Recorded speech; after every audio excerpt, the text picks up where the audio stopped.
Good evening friends. டிஎன்பிஎஸ்சிக்கான economics class பார்த்துட்ருக்கோம். அதில் 5 இயர் பிளான் 5 ஆண்டு திட்டங்கள் அப்படின்னு சொல்லக்கூடிய முக்கியமான தலைப்பை பார்த்துடலாம். ஸோ இந்த 5 ஆண்டு திட்டம் என்ன அப்படின்னா, இந்தியாவில் விடுதலைக்கு பிறகு ஒரு மிகப்பெரிய பொருளாதார பஞ்சம் நிலவிட்டிருக்கு. அந்த பொருளாதார பஞ்சத்திலிருந்து இந்த இந்திய நாட்டை அடுத்தடுத்த கட்டத்துக்கு வளர்த்து எடுக்கிறதுக்காக மக்களுடைய கல்வி, உணவு, அவங்களுடைய உடை, இருப்பிடம், இது மாதிரியான விஷயங்களை வளர்க்கறதுக்காகவும், இந்திய நாட்டுடைய பொருளாதாரத்தை வளர்க்கறதுக்காகவும் இந்தியாவை ரூல் பண்ணக்கூடிய அரசாங்கங்கள் என்ன பண்ணுறாங்க அப்படின்னா, ஒரு 5 வருஷமாக பிரிச்சுக்கிறாங்க. இந்த 5 வருஷத்தில் நான் இந்த ஒரு விஷயத்தை சாதிக்க போகிறேன். இப்போ ஒரு முதல் 5 வருஷம் நான் கல்வியை கொண்டு போக போகிறேன், 2வது 5 வருஷம் நான் ஒரு விவசாயத்தை வளர்க்க போகிறேன் அப்படின்னு ஒரு கற்பனையாக சொல்கிறேன், சரிங்களா? அப்போ ஒரு 5 வருஷத்துக்கு அவங்க என்ன பண்ண போகிறாங்க அப்படின்னா, ஒரு துறையை தேர்ந்தெடுத்து அந்த துறையை எப்படியெல்லாம் வளர்க்க முடியும் அப்படின்றது தான் இந்த 5 ஆண்டு திட்டம்.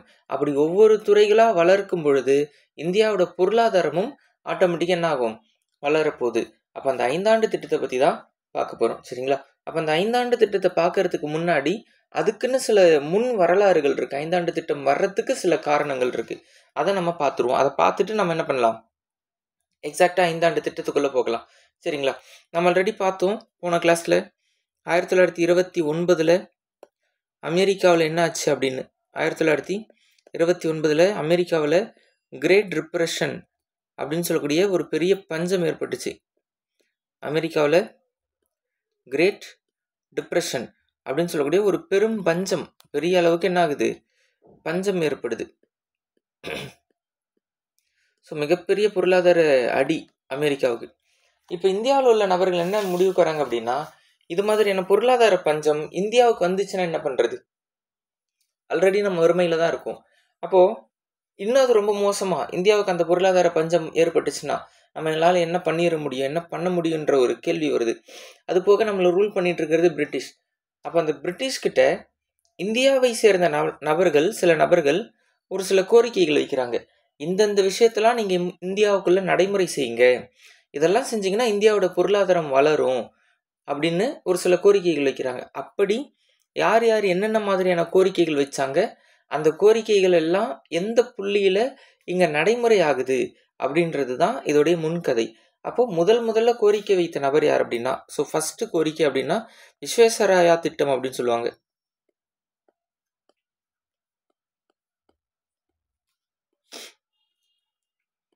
விஸ்வேஸ்வராயா பிளான் 1934.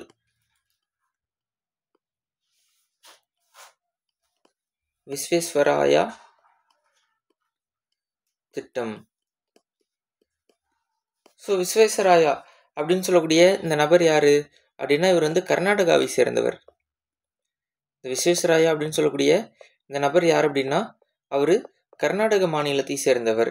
அதுபோக கர்நாடகாவில் கிருஷ்ணராஜ சாகர் அப்படின்னு சொல்லக்கூடிய அணை கட்டுறதுக்கு காரணமாக இருந்தவர். கிருஷ்ண ராஜ சாகர், இது ஒரு அணை கர்நாடகாவில் இருக்குது, சரிங்களா? ஸோ இந்த அணை எங்கே இருக்குது அப்படின்னா கர்நாடகாவில் கிருஷ்ண ராஜ சாகர் அப்படின்னு சொல்லக்கூடிய ஒரு டேம். இந்த டேம் கர்நாடகாவில் கட்டியிருக்காங்க. அதுக்கு காரணமாக இருந்தவர் இந்த விஸ்வேஸ்வராயா. இவர் ஒரு இன்ஜினியர். இவருடைய பிறந்த நாளான செப்டம்பர் 15 சரிங்களா? இவருடைய பிறந்த நாளான செப்டம்பர் 15 தான் நம்ம என்னவா கொண்டாடிட்டு இருக்கோம் அப்படின்னா இன்ஜினியர்ஸ் டே, பொறியாளர் தினம் அப்படின்னு சொல்லி கொண்டாடுறோம், சரிங்களா? இந்த விஸ்வேஸ்வராயருடைய பிறந்த நாளை தான் நம்ம என்ன கொண்டாடுறோம், செப்டம்பர் 15 பொறியாளர் தினம் அப்படின்னு கொண்டாடுறோம். இந்தியா முழுக்க அதிகமான டேம் கட்டுறதுக்கு இவர் ஒரு பெரிய காரணமாக இருக்கார், சரிங்களா? ஸோ இவர் ஒரு சில விஷயங்களை பிரிட்டிஷ்க்கு முன்மொழிகிறாரு. இந்தியாவோட பொருளாதாரத்தை வளர்க்கறதுக்கு நீங்கள் ஒரு சில விஷயங்களை நடைமுறை செய்யணும் அப்படின்னு சொல்லிட்டு ஒரு திட்டத்தை அவர் புத்தகமாகவே கொடுக்குறாரு, ஒரு புக்காகவே எழுதி கொடுத்துறாரு. ஸோ அந்த விஸ்வேஸ்வராயர் எழுதிய அந்த புத்தகத்தோட பேர் என்ன அப்படின்னா the planned economy of India. The planned economy of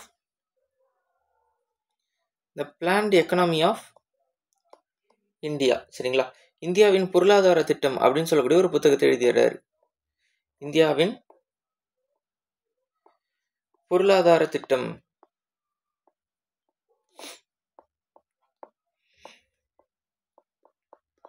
இந்தியாவின் பொருளாதார திட்டம், the planned economy of India.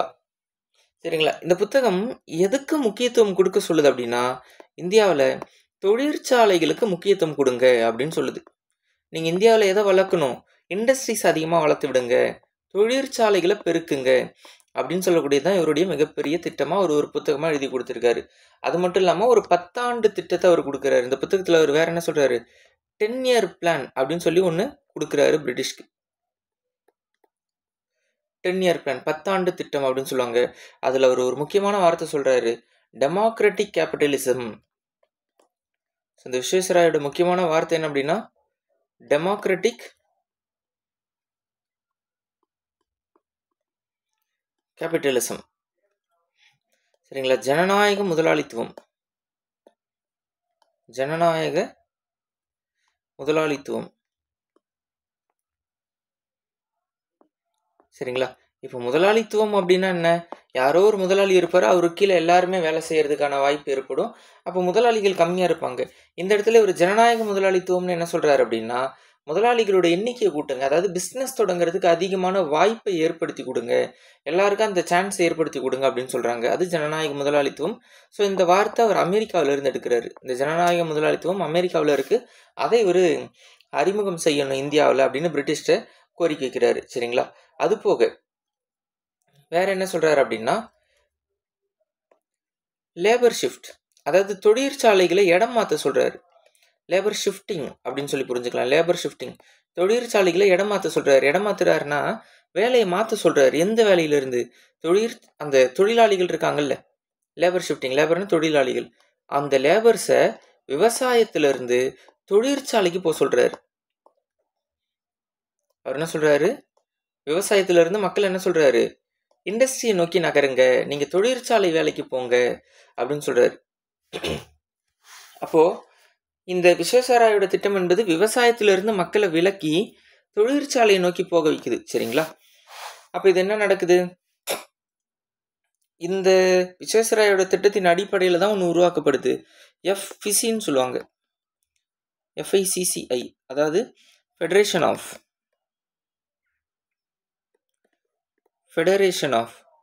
Indian chambers of federation of Indian chambers of commerce and industry. Commerce and industry. சரிங்களா? Federation of Indian chambers of commerce and industry அப்படின்னு சொல்லக்கூடிய இந்த அமைப்பு. அதாவது இந்த அமைப்பை நம்ம இங்கிலீஷ்லேயே எழுதிக்கலாம், ஃபுல் ஃபார்ம் கேட்பாங்க. இது என்ன அப்படின்னா, தொழிற்சாலை முதலாளிகளுக்கான அமைப்பு. இப்போ இந்த இண்டஸ்ட்ரி வச்சிருக்காங்க இல்லையா, அந்த முதலாளிகளுக்கான அமைப்பு, தொழிற்சாலையுடைய முதலாளிகளுக்கான அமைப்பு.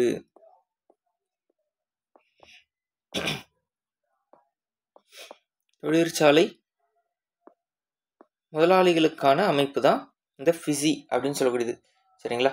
இப்போ 1934 இந்த FICCI அமைப்பு, இந்த விஸ்வேஸ்வராயோட திட்டத்தை தொடர்ந்து இந்த FICCI அமைப்பு என்ன பண்றாங்க அப்படின்னா, அதிக தொழிற்சாலை உருவாக்கணும்னு கேட்டுக்கிறாங்க. அதிக தொழிற்சாலையை உருவாக்குங்க அப்படின்னு சொல்லி கேட்குறாங்க. சரிங்களா? அப்போ இந்த விஸ்வேஸ்வராயா அப்படின்னாலே என்னது? அவருடைய புத்தகம் அந்த டெமோக்ராட்டிக் டீசென்ட்ரலைசேஷன், ஜனநாயக முதலாளித்துவம், இந்த வார்த்தைகள் எல்லாம் ஞாபகம் வச்சுக்கணும். அப்போ இவரை தொடர்ந்து இதை பிரிட்டிஷ் ஏற்றுக்கிறாங்களான்னா ஏற்றுக்கல, எதையுமே ஏற்றுக்க மாட்டாங்க. பட் ஆனால் நம்ம அந்த கோரிக்கைகளை வச்சுட்டே இருப்பாங்க.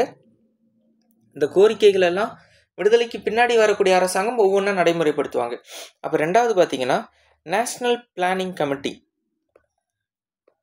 ரெண்டாவது அமைப்பு அல்லது ரெண்டாவது நபர் என்ன அப்படின்னா, நேஷனல் பிளானிங்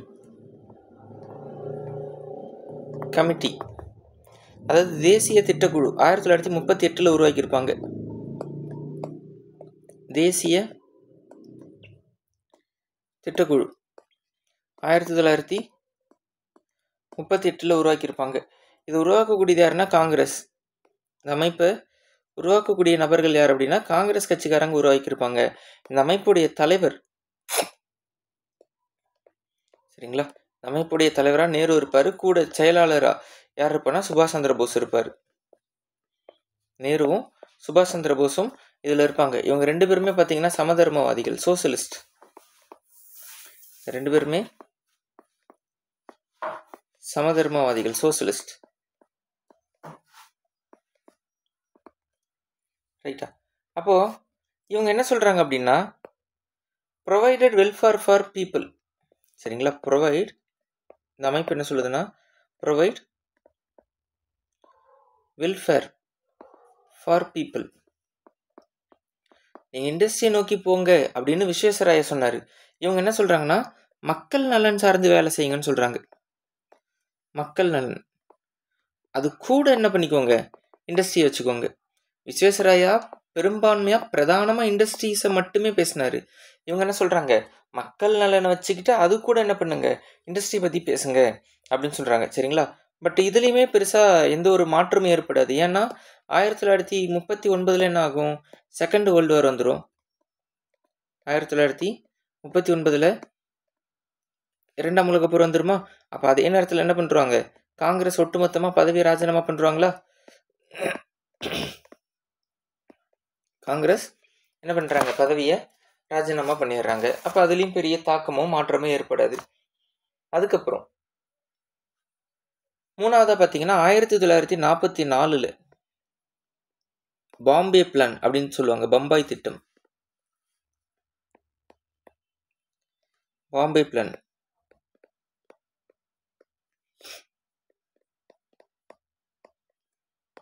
பம்பாய் திட்டம் 1944.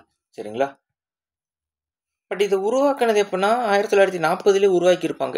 இந்த பம்பாய் திட்டத்தை உருவாக்குனது 1940. பட் பிரிட்டிஷ்கிட்ட கொடுத்தது 1944. உருவாக்குனது 40, பிரிட்டிஷ்கிட்ட கொடுத்தது எப்போ, 44. சரிங்களா?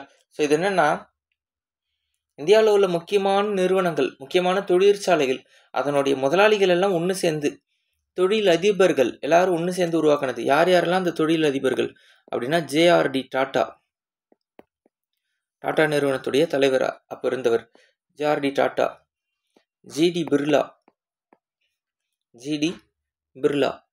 அடுத்து பார்த்தீங்கன்னா லாலா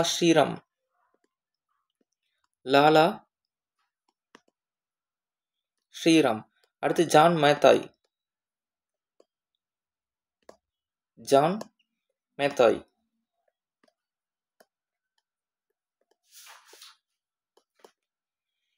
அடுத்து பார்த்தீங்கன்னா கஸ்தூர்பாய் லால்பாய்.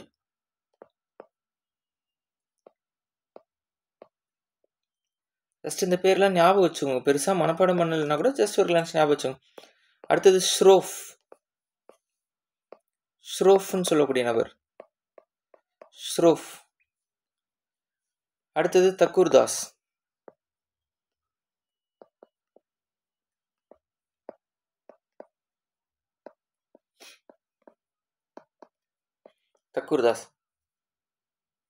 ஸோ இந்த மாதிரியான நபர்கள் எல்லாம் சேர்ந்து ஒரு விஷயத்தை சொல்கிறாங்க. அதுதான் பாம்பே பிளான். என்னென்னா 15-year இன்வெஸ்ட்மெண்ட் பிளான்.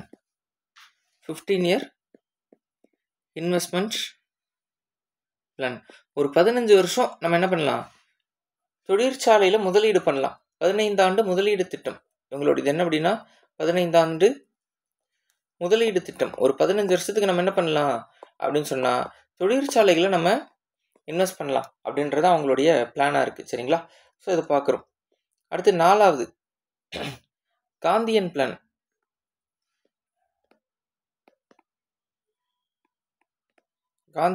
அதாவது காந்திய திட்டம்.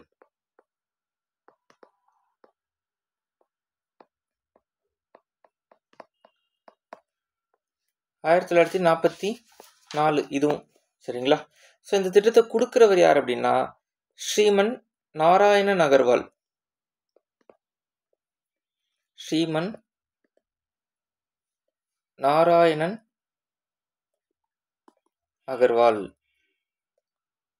சரிங்களா? அதாவது SN அகர்வால் அப்படின்னு சொல்லுவாங்க. ஸோ காந்திய திட்டம் காந்தினாலே விவசாயம். ஸோ இந்தியா கிராமங்களில் வாழ்கிறதுன்னு காந்தி சொல்லிருப்பார் இல்லையா? அப்போ இந்த திட்டம் எதுக்கு முக்கியத்துவம் கொடுக்க சொல்லுது அப்படின்னா விவசாயத்துக்கு முக்கியத்துவம் கொடுங்க அப்படின்னு சொல்கிறாங்க. அதுக்கப்புறம் பார்த்தீங்கன்னா டீசென்ட்ரலைஸ்ட் எக்கனாமிக் பிளானை இவங்க பேசுகிறாங்க. காந்திய திட்டம் எதை சொல்கிறாங்க அப்படின்னா டீசென்ட்ரலைஸ்ட் எக்கனாமிக் பிளான், அதாவது பரவலாக்கப்பட்ட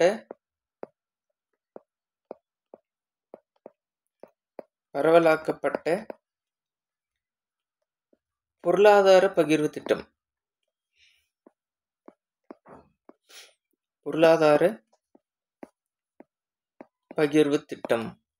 அது என்ன பரவலாக்கப்பட்ட பொருளாதார பகிர்வு திட்டம் அப்படின்னா, இந்தியாவோட பொருளாதாரம் வெறுமனே மத்திய அரசு மட்டுமே வளர்க்கணும்னு இல்லை, மாநில அரசுகளுக்கிட்ட அந்த அதிகாரத்தை கொடுங்க, பஞ்சாயத்து அந்த மாதிரியான அமைப்புகளுக்கிட்ட அந்த அதிகாரத்தை கொடுங்க, எல்லாரும் சேர்ந்து தான் என்ன பண்ண முடியும், இந்த நாட்டினுடைய பொருளாதாரத்தை வளர்க்க முடியும் அப்படின்னு சொல்றாங்க. ஸோ இது காந்திய திட்டம், விவசாயத்துக்கு முக்கியத்துவம் வழங்கப்படுது. சரிங்களா? ஸோ 5வதுன்னு எடுத்துக்கிட்டிங்கன்னா எம்என் ராய் திட்டம், எம்என் ராய் பிளான். 5வது எம்என் ராய் திட்டம் 1945. சரிங்களா? எம்என் ராய் திட்டம் 1945.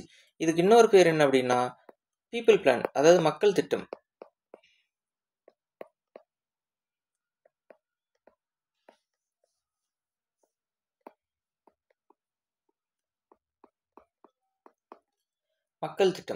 சரிங்களா? ஸோ இது என்ன சொல்றாங்க அப்படின்னா, அரசாங்கம் விவசாயத்தை பார்த்து கொள்ள வேண்டும் அப்படின்னு சொல்றாங்க. முக்கியமா அரசாங்கம் விவசாய உற்பத்தியை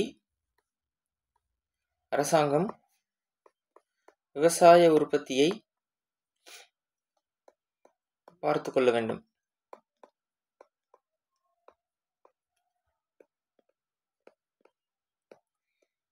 அரசாங்கம் விவசாய உற்பத்தியை பார்த்துக்கொள்ள வேண்டும்.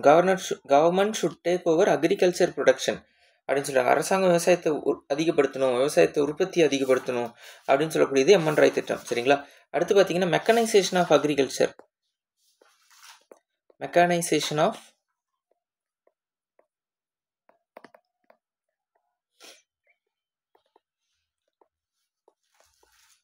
அக்ரிகல்ச்சர்.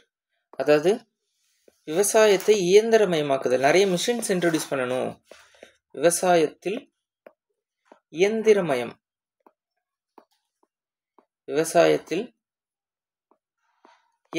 அதாவது நிறைய மிஷின்ஸ் உற்பத்தி பண்ணணும் அப்படின்னு சொல்றாங்க. அதே நேரம் இண்டஸ்ட்ரீஸையும் வளர்க்கணும். அதே நேரம் என்ன இருக்கக்கூடாது, சமத்துவமின்மை இருக்கக்கூடாது, நோ இன்இக்வாலிட்டி. தொழிற்சாலை வளருங்க, ஆனால் என்ன பண்ணாதீங்க, சமத்துவமின்மையை அதிகரிக்காதீங்க, சமத்துவமின்மையை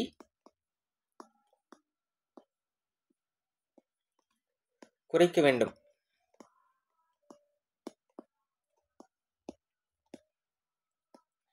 சரிங்களா? இன்இக்வாலிட்டி இருக்கக்கூடாது அப்படின்னு சொல்றாரு, நோ இன்இக்வாலிட்டி. அப்போ அடுத்து பார்த்தீங்கன்னா சர்வோதயா திட்டம். இதுக்கப்புறம் வரக்கூடியது என்ன அப்படின்னா சர்வோதயா திட்டம், 6வதா.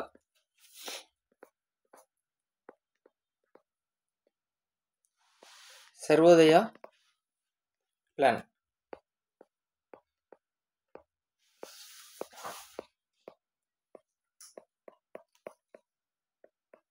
சர்வோதயா திட்டம் 1950.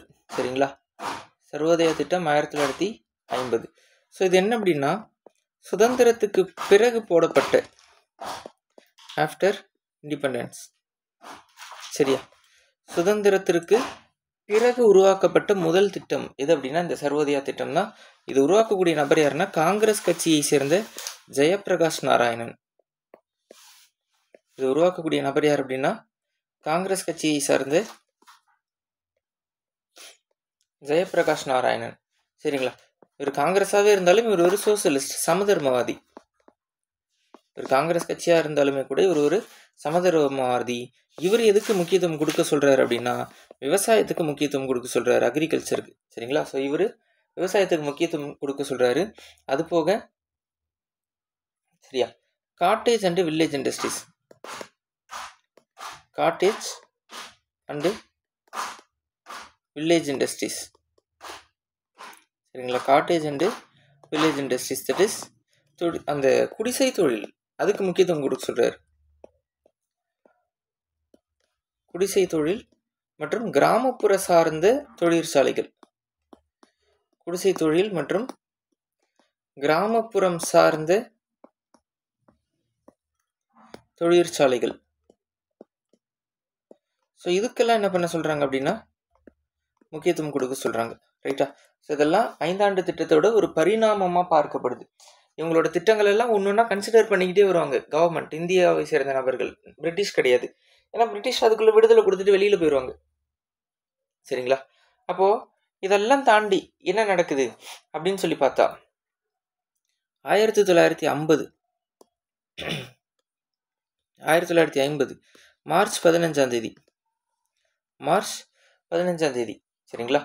ஸோ இந்திய அரசாங்கம், நேரு தலைமையிலான அந்த அரசாங்கம் ஒரு விஷயத்தை உருவாக்குறாங்க. என்ன அப்படின்னா பிளானிங் கமிஷன்.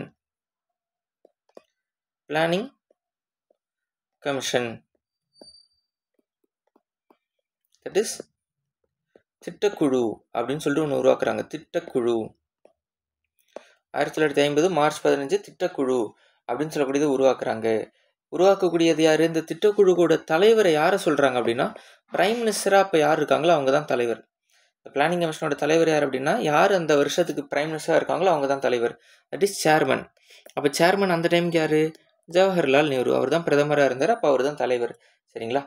இந்த திட்டக்குழுவை உருவாக்குங்க அப்படின்னு இது ஒன்றும் கிடையாது.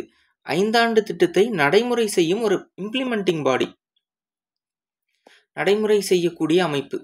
5 ஆண்டு திட்டத்தை நடைமுறை செய்யக்கூடிய அமைப்பு தான் என்னது? இந்த திட்டக்குழு. அப்போது இந்த திட்டக்குழுவோட தலைவர் பிரதமர்னு பார்த்துட்டோம். இந்த திட்டக்குழுன்னு ஒன்று உருவாக்குங்க, 5 ஆண்டு திட்டத்தை உருவாக்குங்க அப்படின்னு ஐடியா கொடுத்தது, பிளான் கொடுத்தது யாருன்னா நேருவுடைய தங்கையான விஜயலட்சுமி பண்டிட். நேருவுடைய தங்கையான விஜயலட்சுமி பண்டிட். ஸோ இவங்க தான் அந்த ஐடியா கொடுக்குறாங்க. ஆக்சுவலாக இவங்க என்னவா இருப்பாங்க? ரஷ்ய தூதராக இருப்பாங்க. இந்தியாவை சேர்ந்த ரஷ்ய தூதர் விஜயலட்சுமி பண்டிட் என்னவா இருக்காங்க அப்படின்னா அம்பாசடர் டு ரஷ்யா, ரஷ்ய தூதராக இருப்பாங்க. ஸோ அந்த ரஷ்யா நாட்டில் பார்த்தீங்கன்னா ரஷ்யாவில் 7 இயர் பிளான் இருக்கும், 7 ஆண்டு திட்டம். ரஷ்யாவில் 7 ஆண்டு திட்டம் இருக்கும். அந்த 7 ஆண்டு திட்டத்தை தான் இங்கே விஜயலட்சுமி பண்டிட் என்ன சொல்கிறாங்க, 5 ஆண்டு திட்டமாக நம்ம கொண்டு வரலாம் அப்படின்னு சொல்கிறாங்க. அப்போ இந்த பிளானிங் கமிஷன், இந்த 5 ஆண்டு திட்டம், இது என்ன சொல்கிறாங்க அப்படின்னா டாப் டவுன் அப்ரோச் அப்படின்னு சொல்கிறாங்க. டாப் டவுன் அப்ரோச், அதாவது மேலிருந்து கீழ் அப்படின்னு சொல்கிறாங்க. மேலிருந்து கீழ், மத்திய அரசுகிட்ட இருந்து ஒரு திட்டம் போகட்டும், அதை மாநில அரசுகள் எல்லாம் இம்ப்ளிமெண்ட் பண்ணட்டும் அப்படின்னு சொல்லக்கூடிய அந்த டாப் டவுன் அப்ரோச் மெத்தட் தான் இவங்க என்ன பண்ணுறாங்க, திட்டக்குழு மூலயமா 5 ஆண்டு திட்டமாக நடைமுறை பண்ணுறாங்க. அப்போ 5 ஆண்டு திட்டம்னு ஒரு விஷயம் தொடங்க போகுது. அப்போ நம்ம 5 ஆண்டு திட்டத்துக்குள்ளே போகலாம். ஸோ ஃபஸ்ட்டு 5 இயர் பிளான், முதல் 5 ஆண்டு திட்டம் 1950 திட்டக்குழு உருவாக்கியாச்சு. அந்த திட்டக்குழுனால முதல் 5 ஆண்டு திட்டம் நடைமுறைக்கு வருது. First 5 year plan.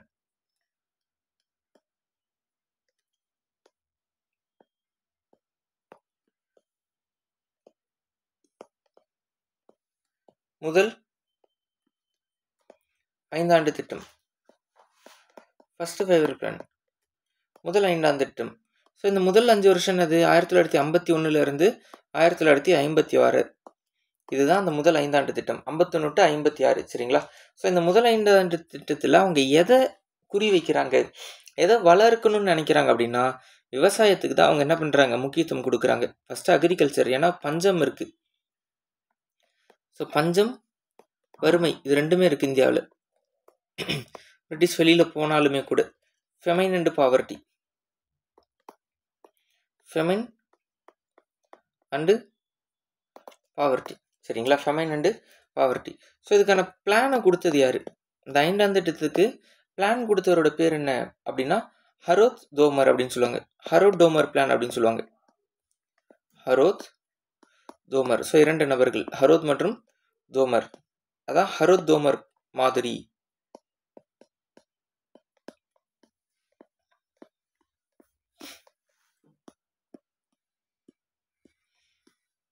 ஹரோத் Tomar model. சரிங்களா? இந்த 5 ஆண்டு திட்டம் விவசாயத்துக்கு முக்கியத்துவம் கொடுங்க அப்படின்னு சொல்கிறாங்க. அப்படி அவங்க என்ன பிளான் கொடுக்குறாங்க அப்படின்னா ஒரு வருவாய் இருக்குது, நம்மள்ட்ட இன்கம் இருக்குது. அந்த இன்கம்மை சேவ் பண்ணுங்க, சேவிங்ஸ். அந்த சேவிங்கை இன்வெஸ்ட்மெண்ட் பண்ணுங்க, இன்வெஸ்ட்மெண்ட் முதலீடு செய்யுங்க. அந்த இன்வெஸ்ட்மெண்ட் ஒரு இன்கம் கொடுக்கும். நம்ம சம்பாதிக்கிறோம் அப்படின்னா ஒரு வருவாய் நமக்கு வரும், இன்கம். அந்த வருவாயை சேமிப்பு பண்ணணும். சேமிப்பு பண்ணி அந்த வந்த பணத்தை முதலீடு பண்ணணும். முதலீடு பண்ணினீங்கன்னா அதிலிருந்து ஒரு வருவாய் வரும். சரிங்களா? இப்போ இன்னும் சிம்பிளாக சொல்லலாம் அப்படின்னா, நான் வந்து ஒரு 500 ஏதோ ஒரு கடையில் போய் வேலை செஞ்சு சம்பளம் வாங்குறேன். 500 சம்பளம் வாங்குறேன். இப்போது ஒரு 5 மாதம் இல்லைனா ஒரு 10 மாதம் இந்த 500 நான் சேர்த்து வைக்கிறேன். 500, அதாவது நான் எவ்வளவோ சம்பளம் வாங்குறேன், ஒரு 5000 சம்பளம் வாங்குற மாதம்னு வச்சுக்கோங்களேன். என்னோட செலவெல்லாம் போக ஒரு 500 நான் சேர்த்து வைக்கிறேன். 10 மாதத்துக்கு சேர்த்து வச்சா இது ஒரு 5000 வந்துருச்சு. இப்போ இந்த 5000 நான் சேமிப்பு பண்ணிட்டேன். ஸோ இந்த 500ன்றது எனக்கு வருவாய். ஆக்சுவலாக இந்த 5000 என்னது? வருவாய் தான். நான் வாங்குற சம்பளம் 5000, அது வருவாய். அதில் 500 சேர்த்து வைக்கிறேன், இதுவும் வருவாய் தான். இப்போ இந்த 500 வந்து 10 மாதம் சேர்த்ததுனால அது 5000 மாறிச்சு இல்லையா? அது சேமிப்பு. இப்போ இந்த 5000 வச்சு நான் வந்து ஒரு இட்லி கடை வைக்கிறேன் அப்படின்னா, இந்த கடையிலேருந்து எனக்கு தினமும் 500 வரும். இந்த கடையிலேருந்து எனக்கு தினமும் 500 வரும். அப்போ நான் 10 மாதம் சேர்த்து 5000 இங்கே வந்து சம்பாரிச்சிருக்கேன் இல்லையா? 10 மாதம் 500 சேர்த்து 5000 சம்பாரிச்சிருக்கேன். அந்த சேமிப்பை வச்சு நான் முதலீடு பண்ணியிருக்கேன், இட்லி கடை உருவாக்கியிருக்கேன். இப்போ ஒரு நாளைக்கு 500 வருது. அப்போது நான் 10 மாதம் சேர்த்ததை என்ன பண்ணுறேன்? 10 நாளில் எடுத்துடுறேன். 10 நாளில் 5000 வந்துடும். ஸோ இதுதான் அவங்க என்ன சொல்கிறாங்கன்னா, ஹரோத் தோமர் மாடல்னு சொல்கிறாங்க. வருவாய் வரும், அதை சேமித்து வைங்க. சேமித்த பணத்தை முதலீடு பண்ணுங்க. நீங்கள் முதலீடு பண்ணதுலேருந்து உங்களுக்கு என்ன கிடைக்கும்? புதுசாக ஒரு வருவாய் கிடைக்கும். அந்த வருவாய் கண்டிப்பாக அதிகமாக தான் இருக்கும். அப்போ இந்த இடத்துல இந்த முதலீடுன்றது தான் இந்த இட்லி கடை. சரிங்களா? ஸோ இதுதான் ஹரோத் தோமர் பிளான் அப்படின்னு சொல்கிறாங்க. சரியா? அது மட்டுமா அப்படின்னு சொன்னால், கோஆப்ரேட்டிவ் ஃபெடரலிசம் வேற அவங்க என்ன பண்ண சொல்கிறாங்க அப்படின்னா, கோஆப்ரேட்டிவ்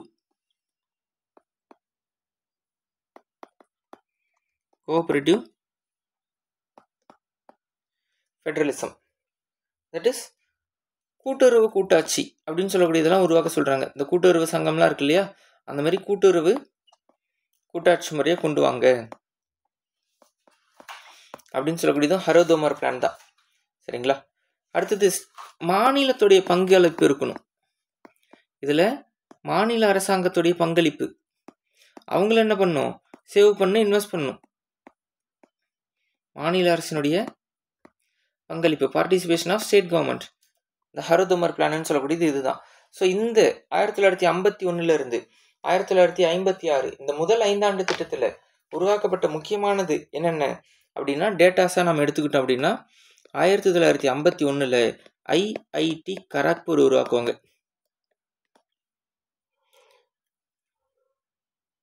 இந்தியன் இன்ஸ்டியூட் ஆஃப் டெக்னாலஜின்னு சொல்லக்கூடிய ஐஐடி கராக்பூர் உருவாக்குறாங்க. சரிங்களா? 1951. ஸோ இது உருவாக்குறதுக்கான காரணம் யார்? நம்ம ஐஎன்எம்ல தேசிய தலைவர்களில் பார்த்தோம், மௌலானா அபுல் கலாம் ஆசாத்.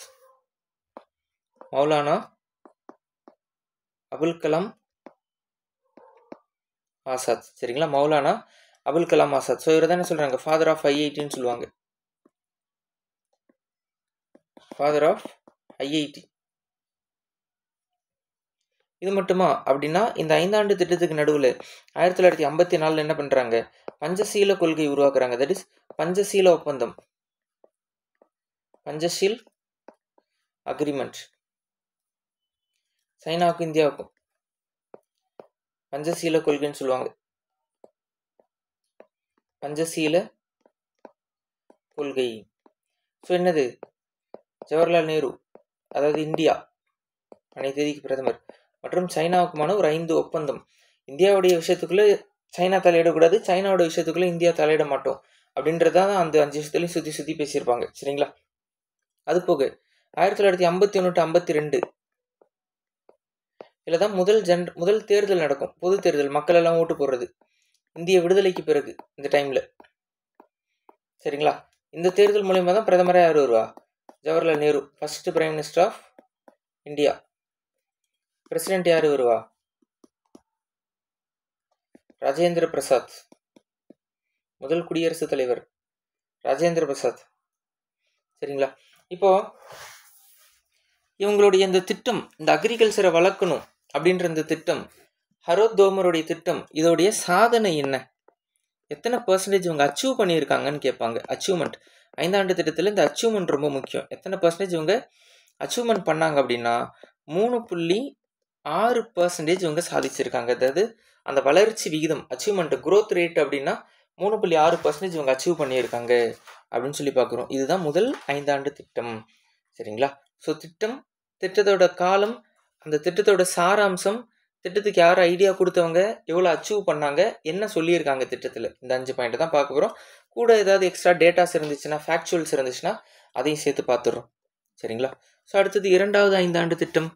அப்போ இந்த 2வது 5 ஆண்டு திட்டம் அப்படின்றது second 5 year plan. Second 5 year plan. 2ஆம் 5 ஆண்டு திட்டம் 1956 1961 வரை, 56 to 61. இதில் என்னத்தை வளர்க்கணும்னு நினைக்கிறாங்க, எது முக்கியமான விஷயமா சொல்கிறாங்க அப்படின்னா தொழிற்சாலைகள், இண்டஸ்ட்ரீஸ். சரிங்களா? இவங்க இதை எதை வளர்க்கணும்னு நினைக்கிறாங்க அப்படின்னா இண்டஸ்ட்ரீஸ். இந்த ஐடியாவை கொடுத்தவர் யாருன்னா பிசி மஹலனோபிஸ். ஐடியா கொடுத்தவரோட பேர் என்ன அப்படின்னா PC Mahalanobis. So Mahalanobis plan அப்படின்னு சொல்லுவாங்க. மஹலனோபிஸ்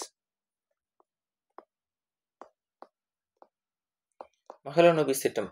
ஸோ இவரை தான் என்ன சொல்றாங்க அப்படின்னா ஃபாதர் ஆஃப் ஸ்டாட்டிஸ்டிக்ஸ் அப்படின்னு சொல்லுவாங்க. புள்ளியியலின் தந்தை, ஃபாதர் ஆஃப் ஸ்டாட்டிஸ்டிக்ஸ்.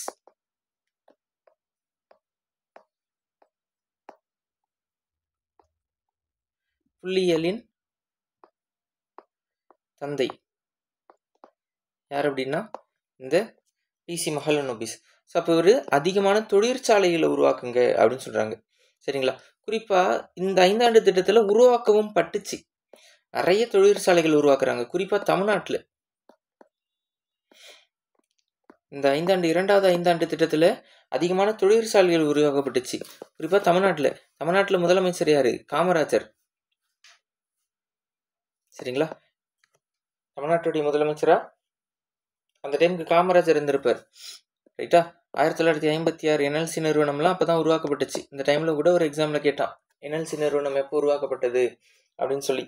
1956 காமராஜர் முதலமைச்சராக இருக்கும்போது, நேரு பிரதமராக இருக்கும்போது உருவாக்குனது.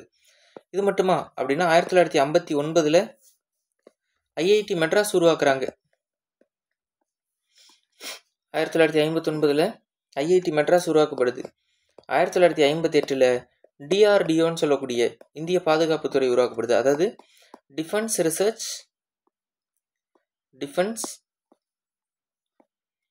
Research development organisation. Defence research development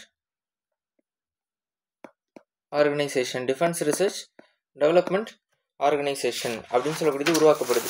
சரிங்களா? 1958 டிஆர்டிஓ அப்படின்னு சொல்லுவாங்க. அடுத்து பார்த்தீங்கன்னா மிசைல் டெஸ்டிங். 1958 வேற என்ன பண்ணுறாங்க? ஒடிசாவில் 1958 ஒடிசா மாநிலத்தில் சந்திப்பூர் அப்படின்னு சொல்லக்கூடிய இடத்துல, சந்திப்பூர் ஐலாண்டு, ஒடிசாவில் சந்திப்பூர் தீவுன்னு சொல்லுவாங்க. சந்திப்பூர் ஐலாண்டு.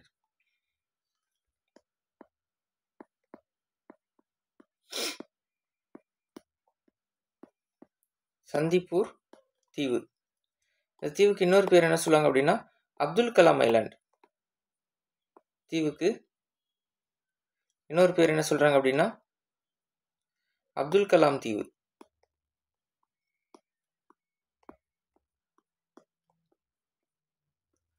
அப்துல் கலாம் தீவு அப்படின்னு சொல்லுவாங்க. ஸோ இங்கே என்ன பண்ணுறாங்க இந்த 1958 அப்படின்னா மிசைல் டெஸ்டிங் சென்டர் உருவாக்குறாங்க. ஏவுகணையை பரிசோதிக்கக்கூடிய இடம், மிசைல் டெஸ்டிங் சென்டர், ஏவுகணை பரிசோதனை மையம். சரிங்களா? ஏவுகணை பரிசோதனை மையம் உருவாக்கப்படுது 1958. 58. அப்போ இந்த 2ஆம் ஐந்தாண்டு திட்டத்தின் காலத்தில் தான் 1956 மாநில மறுசீரமைப்பு சட்டம் வந்திருக்கும். பாலிட்டியில் படிச்சிருப்பீங்க. 7th அமெண்ட்மெண்ட் ஆக்ட், மாநில மறுசீரமைப்பு சட்டம், மொழி அடிப்படையில் மாநிலங்களை பிரிக்கிறது, ஸ்டேட்ஸ் ரீஆர்கனைசேஷன் ஆக்ட் அப்படின்னு சொல்லிட்டு. அதுக்கப்புறம் 1960 இண்டஸ் ரிவர் ட்ரீட்டி கொண்டு வந்திருப்பாங்க. சிந்து நதி ஒப்பந்தம், பாகிஸ்தானுக்கும் இந்தியாவுக்குமான ஒப்பந்தம். இண்டஸ் ரிவர் ட்ரீட்டி, சிந்து நதி ஒப்பந்தம்.